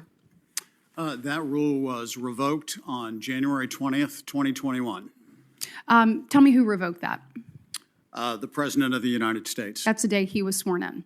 That's correct. Mm-hmm. And so the day he was sworn in, he said, we're not going to do this. There were a number of rules that were revoked that day. That happened to be one of them. Well, thank you, Mr. Gannon. Is the supervision of the reputational risk a directive from Congress or found anywhere in law? Well, that's a little bit of a complex question. It certainly is found in law in the sense that Congress has directed the banking agencies to conduct supervisory activities, but the details about how that supervisory activity is conducted is almost entirely generated by the regulators themselves. And you mentioned earlier the subjective nature of Right. that. Does the reputational risk have any real connection to the material safety and soundness of a bank? Almost on no occasions that at least the literature has been able to come up with is there a connection between reputational risk and some of the basic elements of banking, capital, liquidity, operations, and so on. There's a disconnect there. And in fact, the regulators, and this is quite interesting, at least to me, the regulators have defined stakeholders for reputational risk, and one of those stakeholders is themselves. So it's a little bit difficult to argue with a regulator when they say you've got reputational risk. Now, that's something. Because you're arguing with the stakeholder that owns that reputational risk. Tell me, you mentioned earlier in your testimony about management rating, and you Correct. said many times it has actually nothing to do with management. Can you dive into that a little bit more? Well, I'll go back, Senator, what I just said. If you look at how banks really are resilient today, how they have higher levels of capital today, how they have more liquidity than ever, how they have invested, a very interesting statistic in 2016, which is a baseline that this data comes from, which was not an easy year for banks. Mr. Cirillo was still the kind of acting vice chair for supervision of the Fed. Banks spent, let's say, $100 on technology in terms of compliance. Mm-hmm. Last year, banks would have spent $160 for the same activity. So banks have poured money into technology, into compliance, et cetera. Now, are banks perfect? No. Do things slide through? Yes, they do. But I don't think anybody can doubt the commitment to invest in these sorts of things, and reputation risk doesn't have anything to do with that. Thank you very much. And in my final few seconds, Mr. Ring, just to level set here, what are the real world impacts to a small legally operating business if they are denied access to our financial system? Because I know that you have seen that firsthand. Well, if you can't make payments and if you can't bank, then you can't exist in America. And it's happened in crypto, it's happened in the Second Amendment space, it's happened among conservative causes. You can't exist without banking. Thank you for what you're doing. Thank you. Thank you. I am sorry one of my colleagues had to leave, Senator Kennedy, because I do need to address this, and I so appreciate my colleague, Senator Warner, bringing this up. You know, we can and we should be identifying waste, fraud, and abuse. I think we all agree about that, and we can do it, and we should be doing it as a Congress, but we should be doing it without giving a private, unelected citizen access to the federal Treasury payment system that contains personal information of U.S. citizens. Now, I hear my colleagues all the time invoking former President Biden for all the bad things. If he had done this, I know my colleagues would be the first to call it out, and I would be with you. I would be with you. This is such an important issue for us to stand together on, and if we don't, who will? Who will? So I am frustrated along with my colleagues on this, but let me get back to the issue at hand, because I also want to address the overdraft piece, Mr. Klein. You know, a vast majority of people who complain to the CFPB, but also to AGs, I'm a former AG, I heard this as well, about losing access to bank accounts, usually blame overdraft as the reason, right? And we know that one of the areas of focus and enforcement around this is, if not the attorneys general, then it is the CFPB. And we know the CFPB took action to prevent illegal, punitive, expensive overdraft fees. In fact, in November, Navy Federal Credit Union agreed to refund more than $80 million to service members and their families. By the way, service members are the #1 group that is always constantly taken advantage of in this area. And the credit union also paid a $15 million civil penalty for charging illegal and deceptive overdraft fees. So, Mr. Klein, you've been leading the call to end abusive overdraft practices. We've heard you today. Can you talk a little bit more about it? And it's more than just somebody, just a bad check out there, right? I heard one of my colleagues, well, they're just right, bad checks and they should be held accountable. It's more than that. Can you talk a little bit about what we're talking here? So it's about reordering your transactions. You swipe your debit card during the day and maybe you run out of money at the end of the day. Well, there are banks and credit unions who go and reorder your transactions from the highest dollar amount to the lowest in order to maximize the number of overdrafts that you have. The state of New York just put out some new regulation prohibiting that practice of reordering your account. There's other things about systems of debits and credits. Look, our outdated payment system runs on this technology called a batch, which, not to bore you, but think about your washing machine. You throw everything in, you hit a button, it all comes out clean at the same time. One of the big values of real-time payments is it goes piece by piece, laundry by laundry. When you do a batch, you don't know what comes out. Well, the question becomes, when the batch is clean, do we put in your credits first or do we take out your debits? And which order you pick, debits or credits, makes a big difference in the total quantity of overdraft. If you post your credits before you put the money into your account, right? So that's another pernicious practice that we see. And this is how you see a bank like Armed Services generate $92 of overdraft per customer relative to other national banks that are around $1, $2, $5, $10. You say to yourself, how can Armed Services Bank get $92 of overdraft per customer? It's these types of tricks and trades. And you're right, Senator, that in my research, I keep finding that you find these practices at military bases, you find these practices at places that co-locate in Walmart or seek out other things. 9% of Americans pay 80% of the overdrafts. Those are very profitable customers for certain types of banks who try to bring them through the system. And the last point I want to make, as it relates, Senator Tillis made that comment about, oh, you passed a few bad checks. Why the check bounce? Well, the check bounced because of this time delay. Other banks that have given people 48 hours to cure an overdraft have seen their overdraft numbers fall by 50%. This is some of the types of reforms that would occur if you moved to a faster payment system and you eliminated some of these checks. And sadly, the prudential regulators over the last 4 years have done nothing to stop these banks and credit unions who rely on overdraft for more than 100% of their profit. They're given safe and sound CAMEL ratings. I don't understand how their management has such a high CAMEL ratings because all they're doing is overdrafting people. They should be a check casher, not a bank. Thank you, Mr. Klein.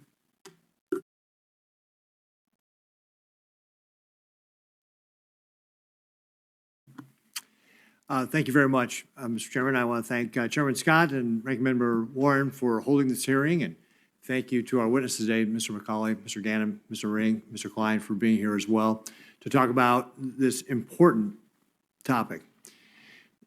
What we saw over the last few years, the Biden administration weaponized government at all different levels to be able to push its liberal agenda on the rest of the country. We saw it from things like having the EPA push EV mandates, Homeland Security ignored illegal immigration.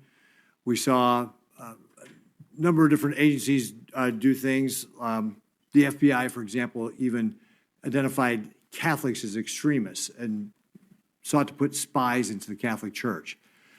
All of this undermines people's faith and belief in our system of government. And what we're talking about here now, where we have regulators that are pushing their agenda, does the exact same thing. It undermines the rule of law in our country if regulators start pushing an agenda of what they want to see, what kind of businesses you do business with, versus what you're allowed to do, versus just saying, making sure we have a safe banking system that is complying with our rules and regulations.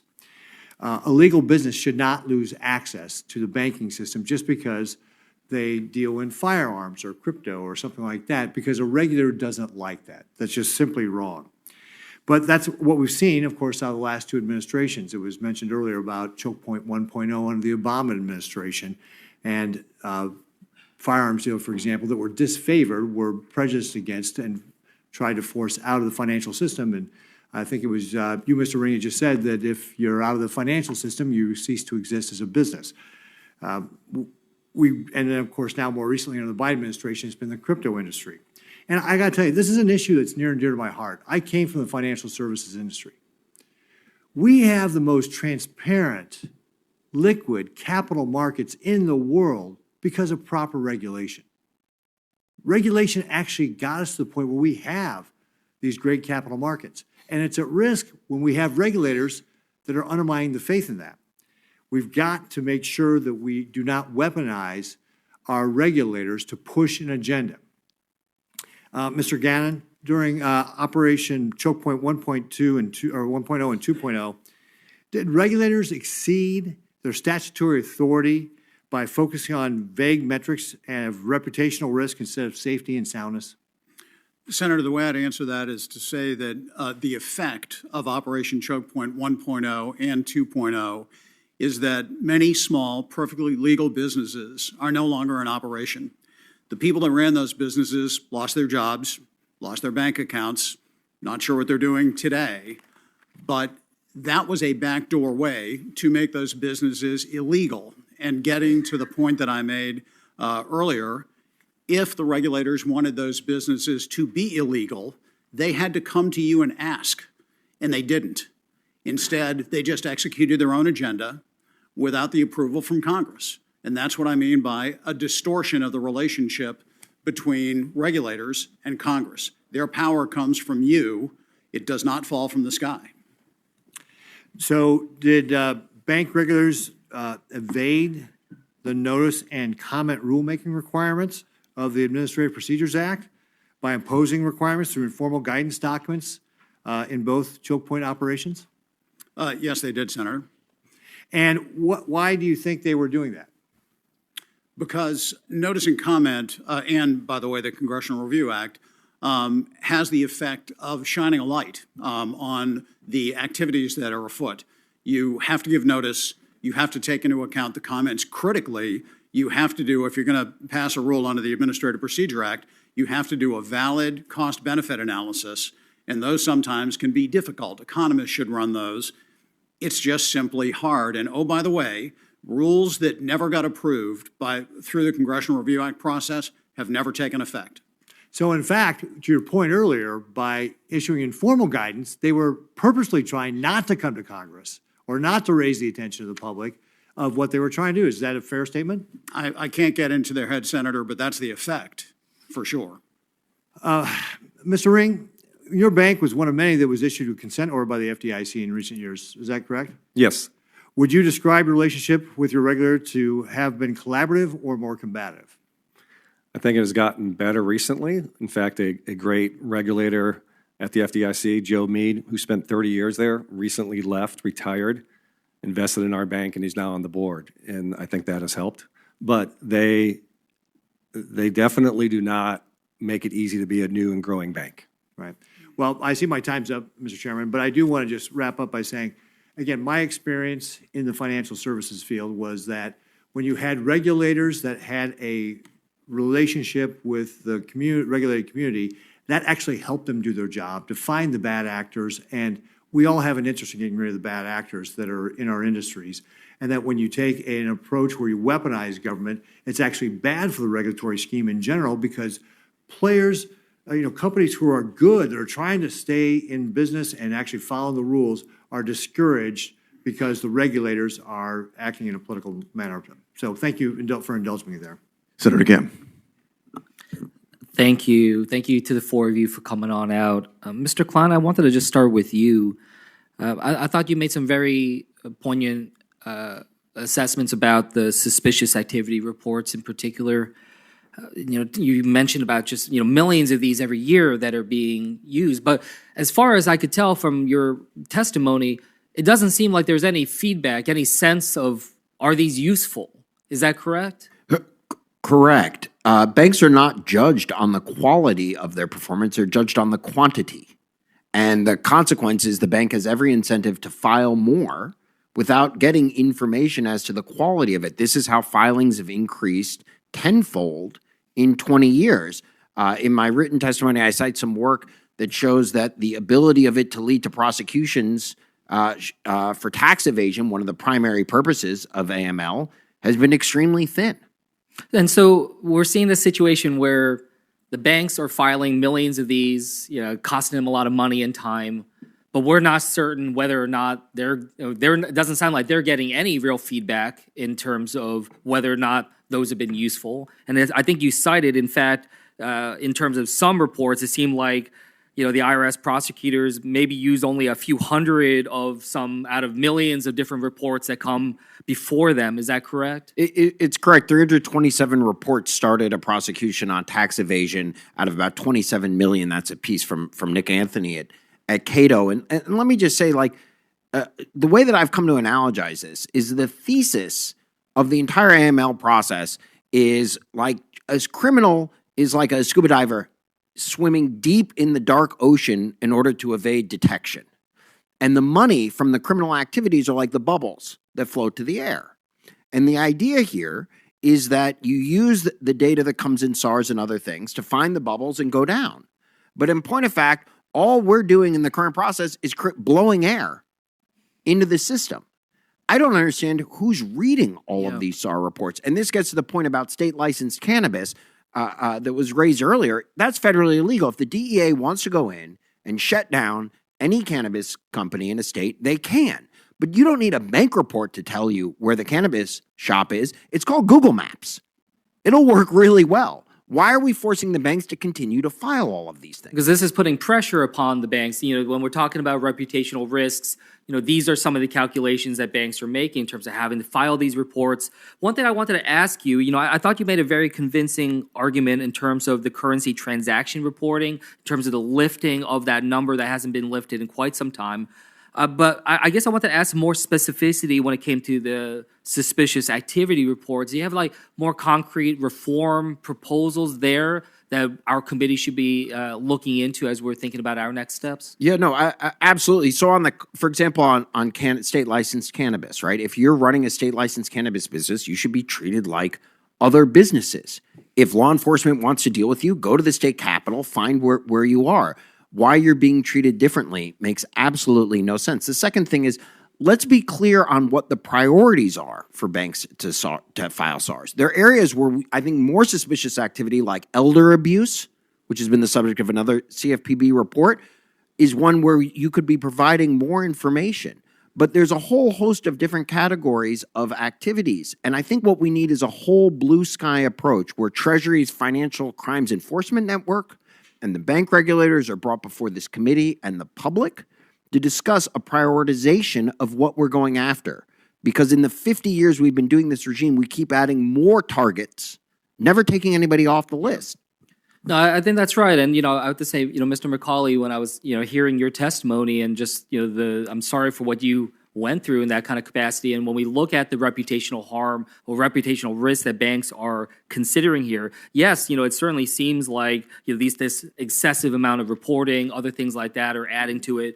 And I think one thing I hope we can all agree on is, having greater sense of transparency across the board, but then also some sort of feedback loop, some process by which to try to appeal, because it's not just on the SARs, but, also the customers are unaware that, something has been filed about them. And so there's just multiple layers of lack of transparency on that front. And, also I want to just raise this, not ask a question, but, Mr. Klein, also you showed how, with CheckX, for instance, and other components, again, that sense of transparency is missing, as well as that lack of ability to appeal. So it just seems like that's something systematic that I think this committee can hopefully dive in deeper on. So thank you so much. Now you'll back. Senator Banks. Thank you, Mr. Chairman. Economy, Indiana is a small town. Mr. McCauley, congratulations on your success. Thank you. It's really incredible, a fellow Hoosier, to go on and do the incredible things that you're doing. My question for you is, obviously, what happened to you was wrong. It was disruptive. It didn't just affect you, but it affected a lot of your employees and your partners. Was there ever an opportunity for you to seek or recover any of the losses that occurred to you? Senator, there wasn't any opportunity to recover the way losing your bank account works is you spend a lot of time, you spend a lot of effort, but there's not some sort of a recouping you can do there. We did appeal to our regulator, the OCC, and let them know that this was happening to us, that our bank accounts were being closed and that we're having some disruption of services there. But unfortunately, they weren't able to necessarily help. They can't necessarily say positive or negative things about any particular bank, and so they weren't able to help us get banked anywhere else. Can you quantify the loss to you and others involved? So we had a trading business that we were operating that was doing hundreds of millions in volume per month that went to zero because we were no longer able to bring on our clients' cash and bring that into our institution. Because of that, we had to part ways with some of our staff, as I mentioned in my written testimony. And I assume that it wasn't just really rich people who were affected by that. Common, everyday, working class investors that were affected too. Senator, our bank serves institutional investors, many of which are creating the products that the retail investors of America use. For example, ETFs. We custody for some of the ETFs that are now owned by a broad swath of the U.S. population. Okay. Let me ask this a different way. When an innovator gets hurt, it always benefits the incumbent player in the industry. Do you think that the big bank that debanked you had incentives to do that? Senator, I actually don't think that they did that. I think that many of the large banks in the country were actually in active conversations with Anchorage to add crypto as an offering. So they were looking to maybe become crypto custodians themselves or expand into that business line, which makes it so clear that this was not something that they wanted to do. They did not want to debank crypto.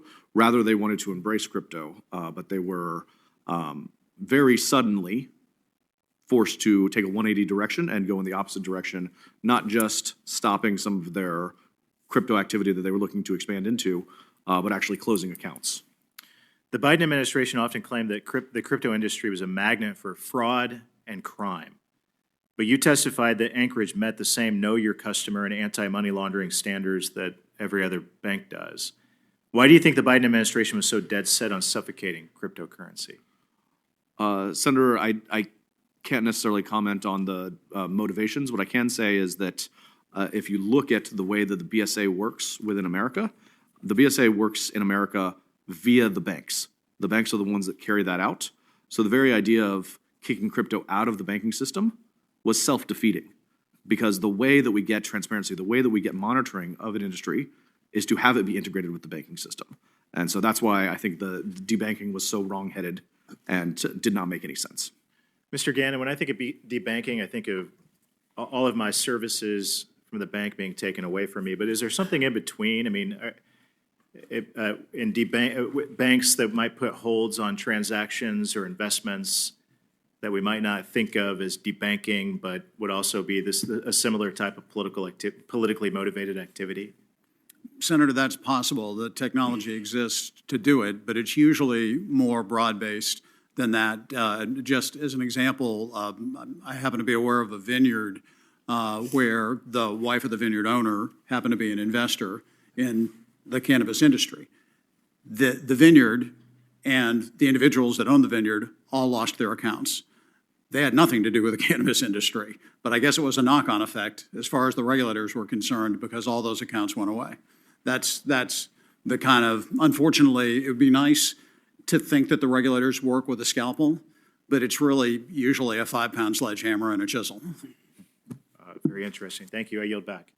Thank you. Senator Warnock.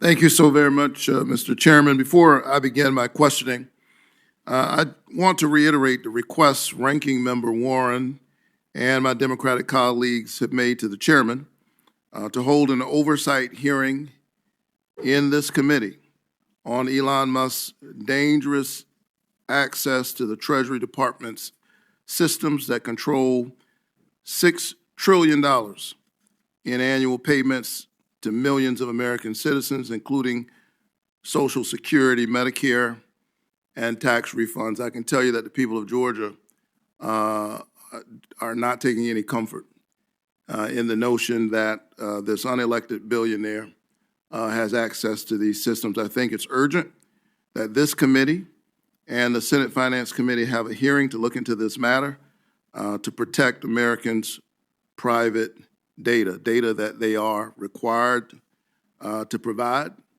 and is now in the hands of Elon Musk and 22-year-old interns. We are approaching the 2-year anniversary of the failures of Silicon Valley Bank, Signature Bank, and First Republic Bank, 3 of the largest bank failures in U.S. history. A review of Signature Bank's failures found that the FDIC, the federal bank regulator responsible for making sure our money in the banks is safe, did not properly staff the team dedicated to the bank with regulatory job vacancies averaging 40% in the years leading up to the failure. Bank examiners are overstretched and overworked, and based on today's conversation, it is clear that banks are begging for more communication, more certainty, more clarity from understaffed bank regulators. The last thing you want in business is uncertainty, a lack of clarity. This is why I was frankly shocked by the FDIC's decision to withdraw job offers from more than 200 new bank examiners last week. Mr. Klein, you're an expert in bank regulation. Do you agree FDIC bank examiners are understaffed? Yes. And do you agree that this understaffing has consequences for bank examiners' ability to communicate with banks to provide regulatory clarity, especially when banks are dealing with newer businesses that offer complicated or potentially risky financial products or services? Absolutely. What I'm hearing is the Trump administration's decision to rescind job offers to bank examiners at the FDIC is going to make it less likely that some businesses, including the ones that my colleagues here today are concerned about, can access the traditional banking system, or that they will be well served by it. Is that fair? Yes, one of my colleagues just talked about the difference between doing things with a scalpel and a 5-pound sledgehammer, and this hiring freeze is a really big sledgehammer. I agree with that, and not only did the Trump administration rescind bank examiner job offers, they also emailed current examiners and basically encouraged them to quit, which will only compound our staffing problems for all of these businesses.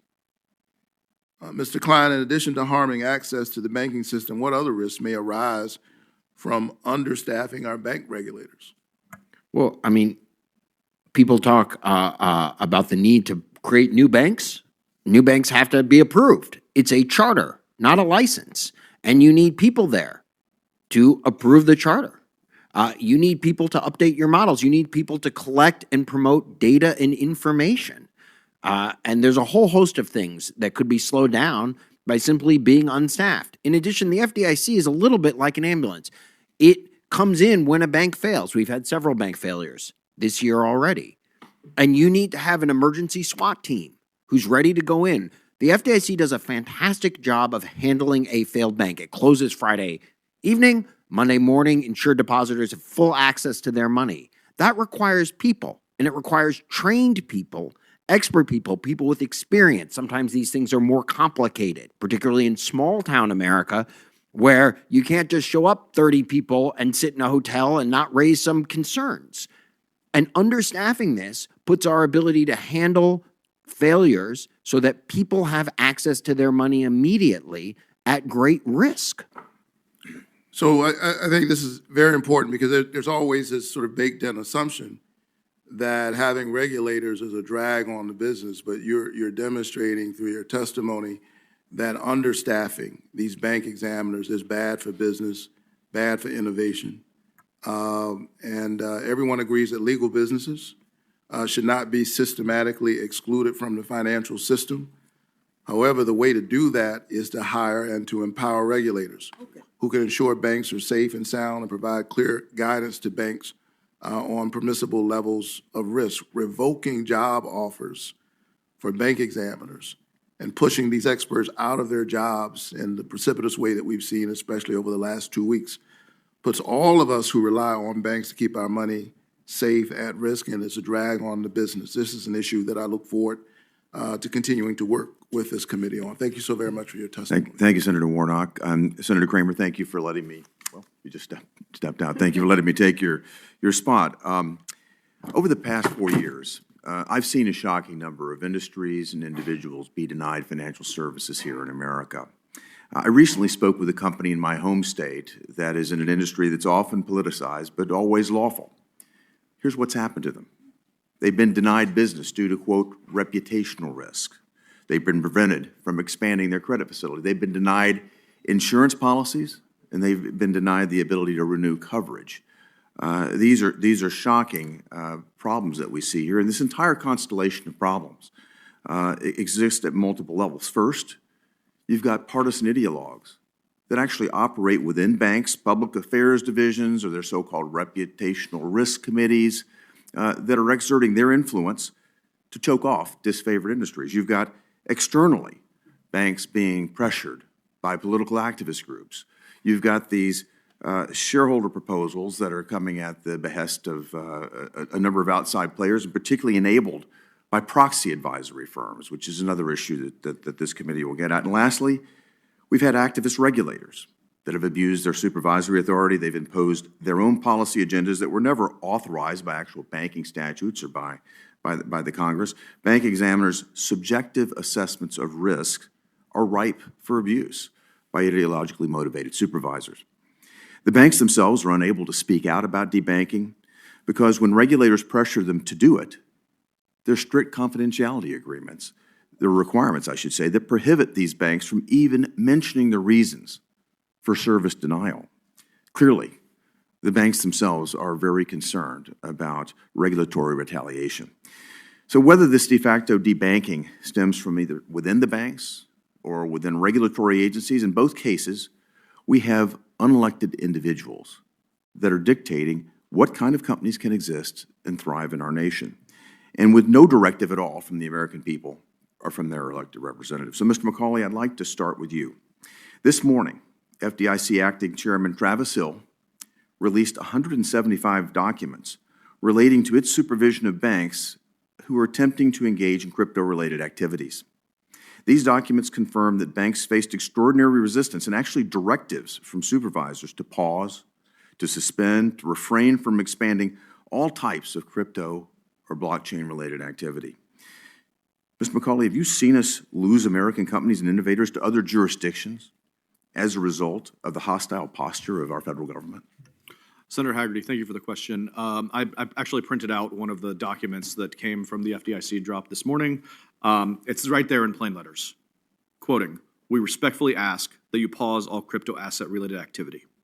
This is not suggestion. This is right to the heart of it. The FDIC was asking banks to pause their activity with crypto. The net effect of that, like you said, has been that a lot of the crypto activity has moved to other jurisdictions where people feel like they'll get a fair shake, like they will get a fair opportunity to actually build their business.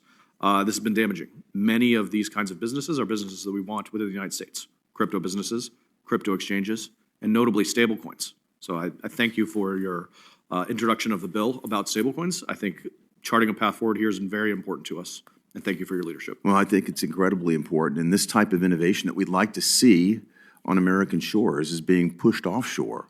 Can you tell me who signed that memo that you're looking at right now? This one is signed Eric T. Guyot, I think. He's the Assistant Regional Director. Well, whoever this person is, I've never heard their name before. They certainly aren't an elected official. Yet, this person is taking on the authority and the responsibility to debank an industry here that has tremendous potential. So I think it's deeply concerning. Mr. Gannon, I want to turn to you very quickly. There are important parts of our BSA and AML regime that are susceptible to weaponization for political purposes. Under our current system, senior public officials and their families can be designated as politically exposed persons, or PEPs.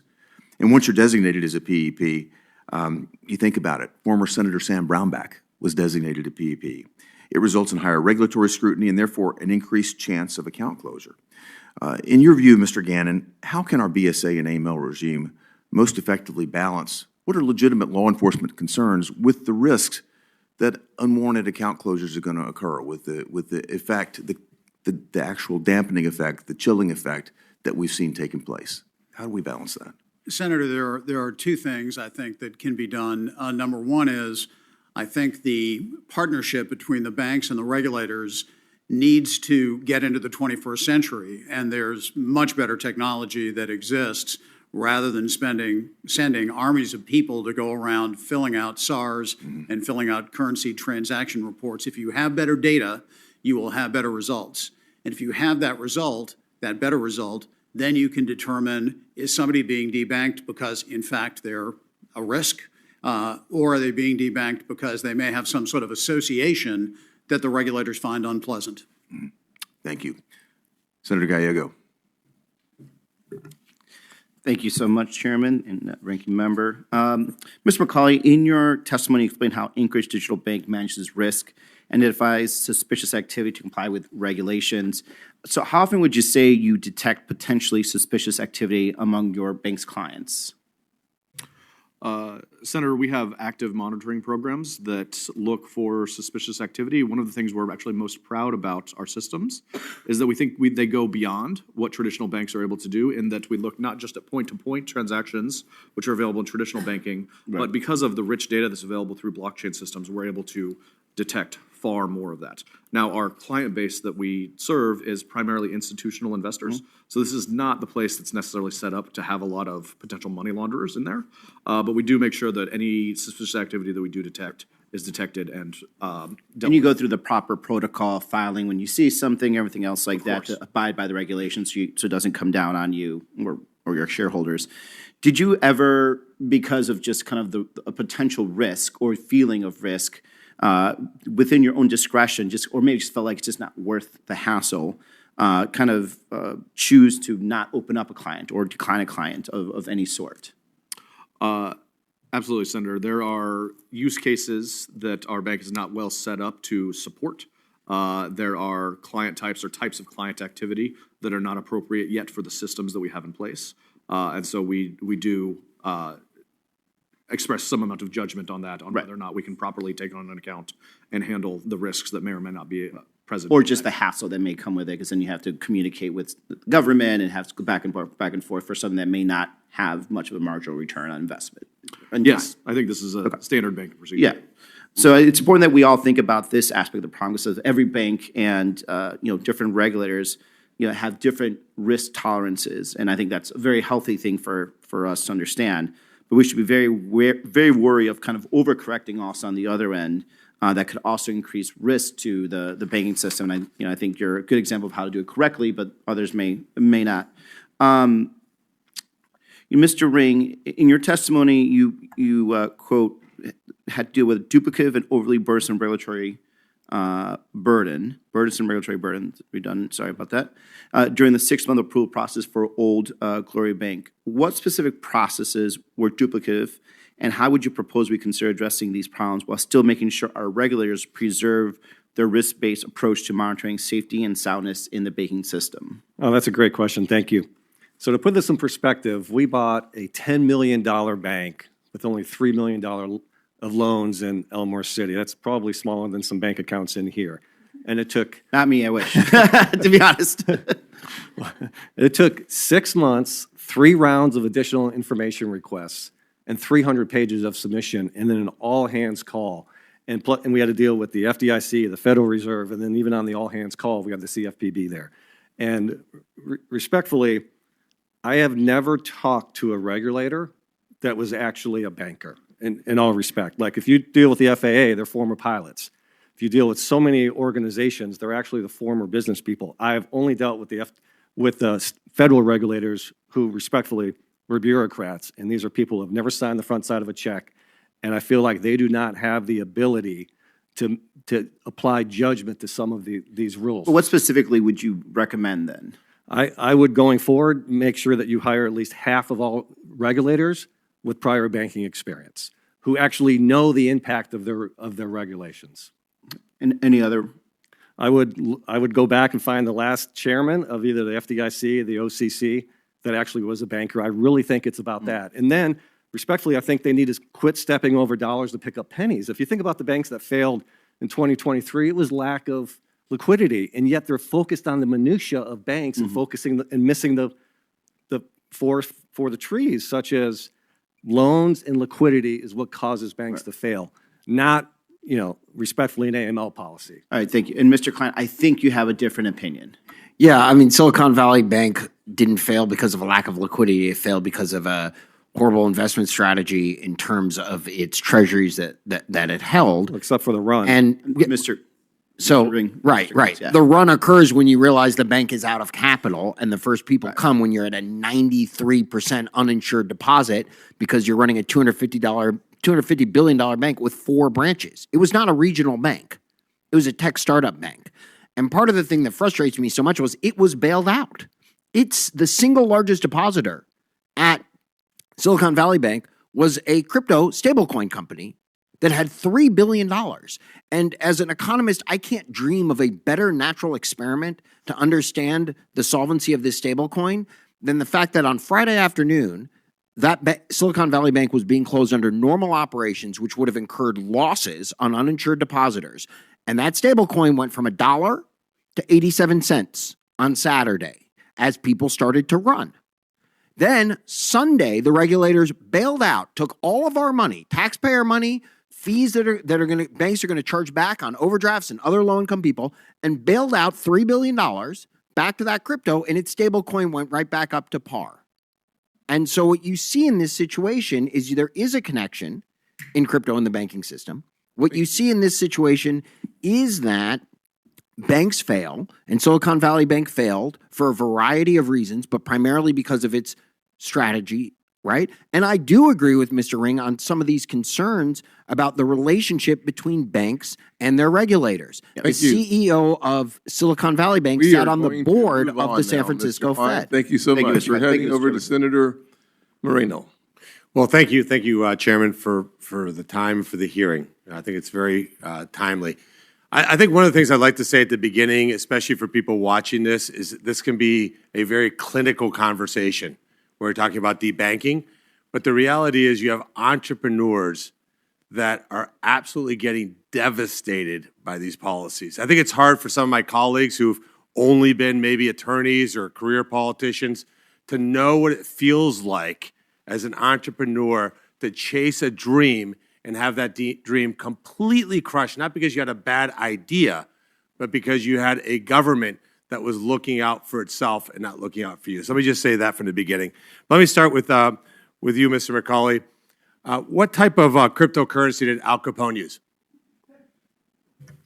And I would say that primarily the privacy coin known as the US dollar. Gotcha. Okay, so I'll look that one up, see if we can ban that one. How about Pablo Escobar, my fellow Colombian who gave a lot of reputational risk to fellow Colombians in what he did? What kind of crypto did he use? I don't think he used any crypto. Gotcha. How about Meyer Lansky? I'm not sure. There were some comments about dictators in North Korea being empowered by crypto. How about Ferdinand Marcos? What was his cryptocurrency of choice? He did not have one. Joe Kennedy? Did not have one. Okay, gotcha. So maybe money laundering wasn't invented by digital currencies. Would that be fair to say? Very fair to say. Okay. Let's move on to this topic of, Mr. Gannon, by the way, your bank helped me start my business. Let me just give that little disclaimer up front. I appreciate your former chairman. We're proud to know that, Senator. Mr. Fish was very helpful, so let me just get that conflict out. I've subsequently sold all my businesses, so I have no conflicts. But let me just say this. How much of loans do you just automatically forgive? Like, I was a really good client. Made payments. When could I call you and ask you to forgive my loan? I don't believe you could do that, Senator. Gotcha. So I'm curious, because there was a conversation from one of my fellow senators earlier about the rogueness of the Trump administration, and yet Joe Biden illegally, according to the Supreme Court, forgave student loans. And I don't remember that outcry, that need for an immediate Senate hearing on why we were not forgiving, not chasing, why we'd forgive student loans. Now, maybe my Democrat colleagues think it's great that somebody becomes a gender studies major at Brown and racks up 200,000 student debt, but I had technicians working for me that racked up thousands of dollars in tool loans that the bank wasn't really. So what's wrong with a technician that a gender studies major should get their loans forgiven? And why aren't we seeing outrage on that, Mr. Gannon? Have you ever heard of such a thing as loan forgiveness from banks? And please give me the name of that bank. I don't have a name for you, Senator, but what I can say is some of my best friends at the banks where I've worked were credit risk analysis, and they look very hard at each loan and they analyze the credit. And if we make the loan, we expect you to repay it. Well, that seems like an impossible standard. So let's move on, Mr. Ring, to you on this topic of regulation. It seems like there's a debate in this room of who's caused debanking. The good news is we agreed that there's debanking. I think that should be the first headline. The most Not so long bipartisan ago, thing. people were denying. Right, so we've agreed on that. That's an incredible accomplishment of the 119th Congress. We've reached that conclusion. So the question becomes, why and who's responsible? Now, in your mind, do you think that is it easy for a small community bank, let's say, for example, in Montpelier, Ohio, to compete with JP Morgan Chase or Bank of America?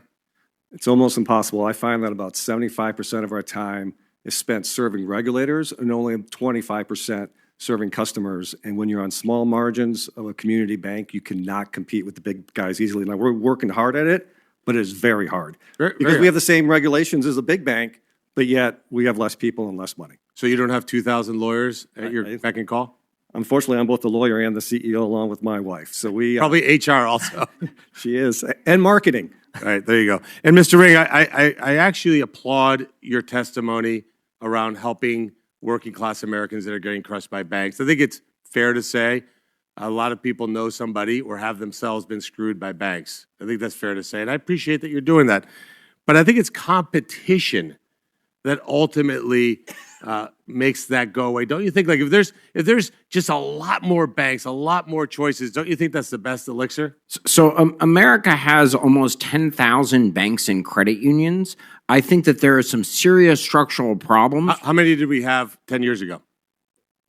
We had more, Senator. How many did we have 20 years ago? We had a lot more because you couldn't bank in multiple states. Competition's dropped If you want more banks, so competition's dropped dramatically. So let me just end with this, and I hope my colleagues understand philosophically as a business guy, the most greedy organization on the planet is the government.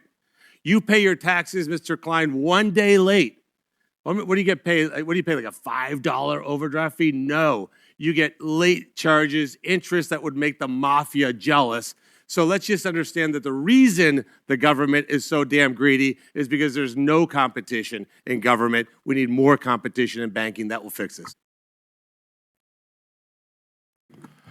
Thank you, sir. Senator Alsobrooks. Thank you. First of all, thank you to Chair Scott and Ranking Member Warren for hosting today's hearing, and I want to thank all of our witnesses as well for your participation. I can say I agree with all of the others you've heard today who believe that we should both be expanding access to credit and capital for all Americans, and that we're concerned about making sure that we keep our financial system safe as well from criminals and fraudsters and scammers. And I happen to believe that we can do both at the same time. And so I have, I also like like to say that that Mr. Cawley, Mr. Ring, you've both spoken about the need to protect the integrity of our financial system from politics, and I have to tell you that I could not agree more. And so these should be fairly easy questions that I have just for both of you. You both run businesses that depend on maintaining the trust of your clients. And so my question is, would these clients trust you if you share their most sensitive financial information with someone outside your bank and without their consent? Senator, no, they would not trust us if we shared that information. No, Senator. And so I ask as well, so should an unelected billionaire be snooping on Social Security payments, say, for example, to my elderly parents? Would you agree that that was wrong? Well, if you're talking about Elon Musk, I believe the unintended consequences of that is probably offset by trying to save taxpayers money, and we haven't found a better way to do it yet.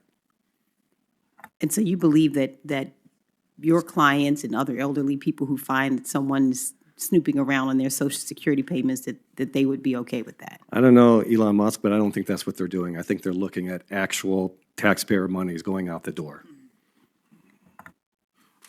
Senator, if we hired an external auditor to come and look at our books to make sure that we were doing a good job of being fiscally responsible, I think our clients would welcome that. And you think they'd be comfortable with doing that, someone doing that who is outside of your bank structure? Say, for example, could I do that and look at your client's information? Senator, going through the right process and procedures for hiring and bringing that auditor in would be extremely important, and making sure they had direct, careful access to the data would be important. So I just say I'd echo Senator Warren and Senator Van Hollen's sentiments on the seriousness of this, and I really hope that our business leaders will have the courage to speak out about a practice that I can tell you I know you would never allow for your own clients. And so my next question is for Mr. Gannon and for Mr. Klein. There have already been studies on how banks and bank regulators can better balance the need for safety and soundness with financial inclusion. So, for example, a 2023 report from the Treasury Department examined circumstances where financial institutions indiscriminately end relationships with broad categories of people in the name of mitigating risk. That report demonstrated that unfair debanking also often results in less financial inclusion, less fairness, and ultimately consumers and small business owners being pushed toward less safe and less affordable financial products and services. And that 2023 report recommended that financial regulators promulgate rules that promote a supervisory culture that balances legitimate risk mitigation and strategies that include financial inclusion. So, Mr. Klein, as far as you are aware, have regulators adopted this 2023 recommendation? No, they have not. Regulators push banks to use systems like CheckX and other do not banks lists for BSA, AML, for other things, for other types of risk platforms, and they do not adopt this. And I've been extremely disappointed at what the prudential regulators have done. This Bank On movement has done a much better job, in my opinion, of trying to get a better screen to let folks in, folks who are not fraud risks. I'm unaware of anything in the Bank On program that has a greater risk of fraud than any other type of account. And so I've been, from my experience, I've seen too little adoption of alternative ways to bring people into the system, and too slow adoption by regulators to do something different. Thank you. And just one final question. The Community Reinvestment Act is a law that encourages banks to meet the credit needs of underbanked communities, especially low and moderate income neighborhoods. And this law requires banking agencies to assess banking institutions' records of meeting the credit needs of its community. So I just want to ask quickly, Mr. Klein, how can supervisory debanking make it harder for banks to meet their community reinvestment obligations? So I struggle because a lot of these overdraft predator banks I've seen have gotten outstanding Community Reinvestment Act from their regulators, who keep giving them a passing grade, even when the bank loses money on every element of its business model other than overdraft. So I've seen some deeply problematic practices. Thank you so much. Thank you, ma'am. We'll turn to Senator Kramer. Thank you, Mr. Chairman, for having this important hearing. Ranking Member Warren as well for your leadership, and congratulations to both of you. The title looks good on both of you. Thank you. And thank you to our witnesses. I have to just state this hair on fire outrage by our Democratic friends over a successful businessman giving his time away from his business, I might add, to look at the books of the federal government to identify waste, fraud, abuse, and inefficiencies is some sort of a crime, while Mr. Ring's bank has never met a regulator that has a business background or a banking background. The irony is really quite rich. I think we should have a few more business people looking at our federal books. That said, thank you all for being here. My main interest in the debanking discussion, and I'm interested in all of it, and I think both sides have brought up a lot of interesting issues, but it's not so much the individual that I'm interested in, or even the individual company, but rather the categorical discrimination against large swaths of businesses, entire industries of businesses, constitutionally protected industries, legal industries, I find frightening. And I just want to reconcile, at least in my own mind, the different answers that the three of you gave to Senator Kennedy about which came first. Is this a problem with the regulators, or is this a problem with the bank presidents? To which I'd say yes. The precursor to the regulators, quite honestly, and the regulations, the precursor to this whole debanking thing was this bizarro ESG movement in corporate America. And that was happening before the regulators thought, hot dog, we got another issue we can, shove at these guys.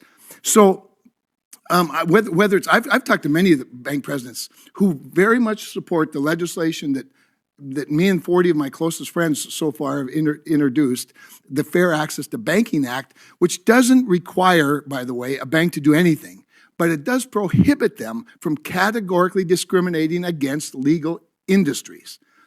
And the reason some of the bank presidents who have never dared say it out loud tell me they support it is because they want this burden removed from them.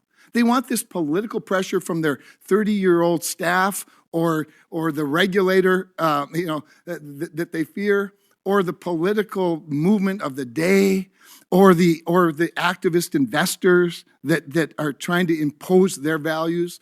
They want that removed from them. I'm just saying, let's not discriminate against large industry.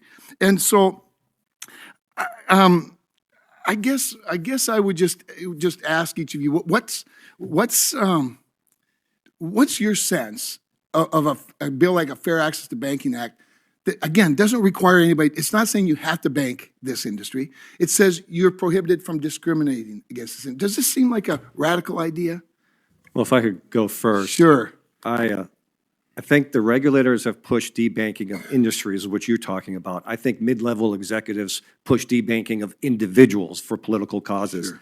And my worry is, Senator, with a good intention bill like that, you'd have to prove somehow that we followed the law. And so every time a relationship didn't work out, there would have to be some type of reporting. And so I actually respectfully think the free market is always the best way to solve these problems. And with more banks, let banks bank who they want. If a pro-life bank wants to exist and not bank Planned Parenthood, let them, because there's a bank that would love to bank Planned Parenthood. Well, if you're going to discriminate against large industries, should you be able to be insured by the federal government? Well, that's a great question, because what's unfortunate is the regulators were doing this through policies and guidelines, as we've already talked about. Like, digest those, FIL 1622 and SAB 121, and that is how you stop it, is holding those individual regulators accountable, I feel. Mr. Gannon. Yeah, Senator, if I could respond to that by simply saying that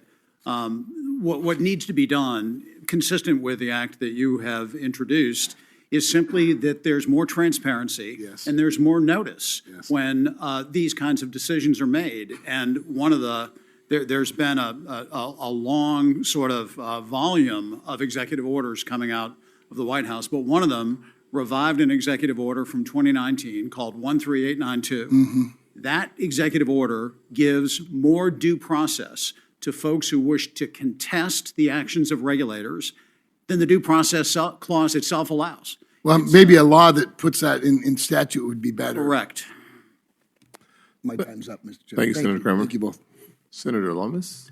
Thank you, Mr. Chairman. Thank you, Ranking Member. And I think that today was the first time I've ever heard the term hot dog used in testimony, and I so appreciate that from my colleague from North Dakota.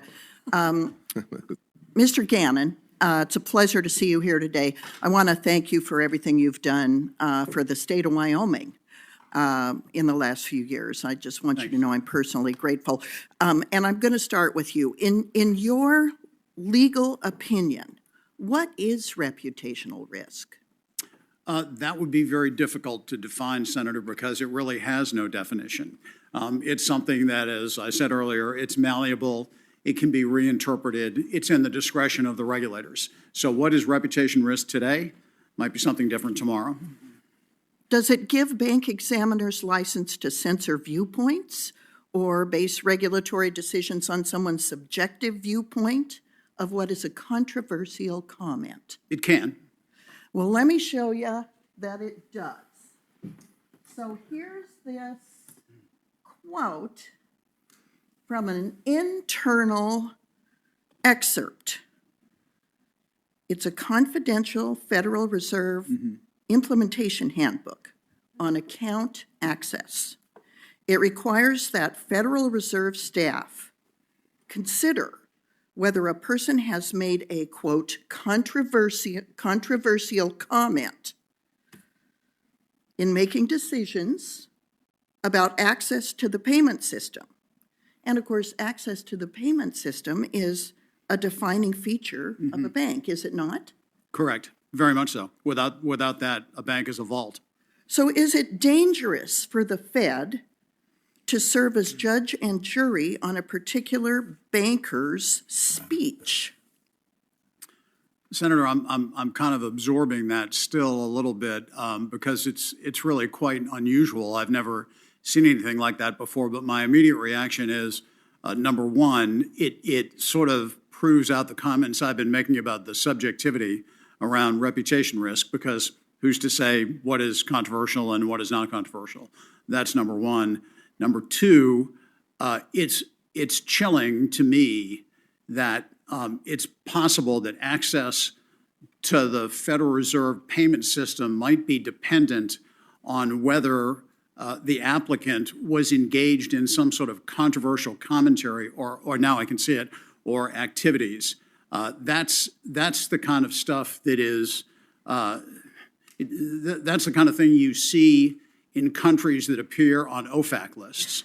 So I don't see how it has any place in assessing the capabilities of an institution to have access to the federal banking system. We don't want to be in a place where free speech is chilled because there's a concern that I might not get access to banking services.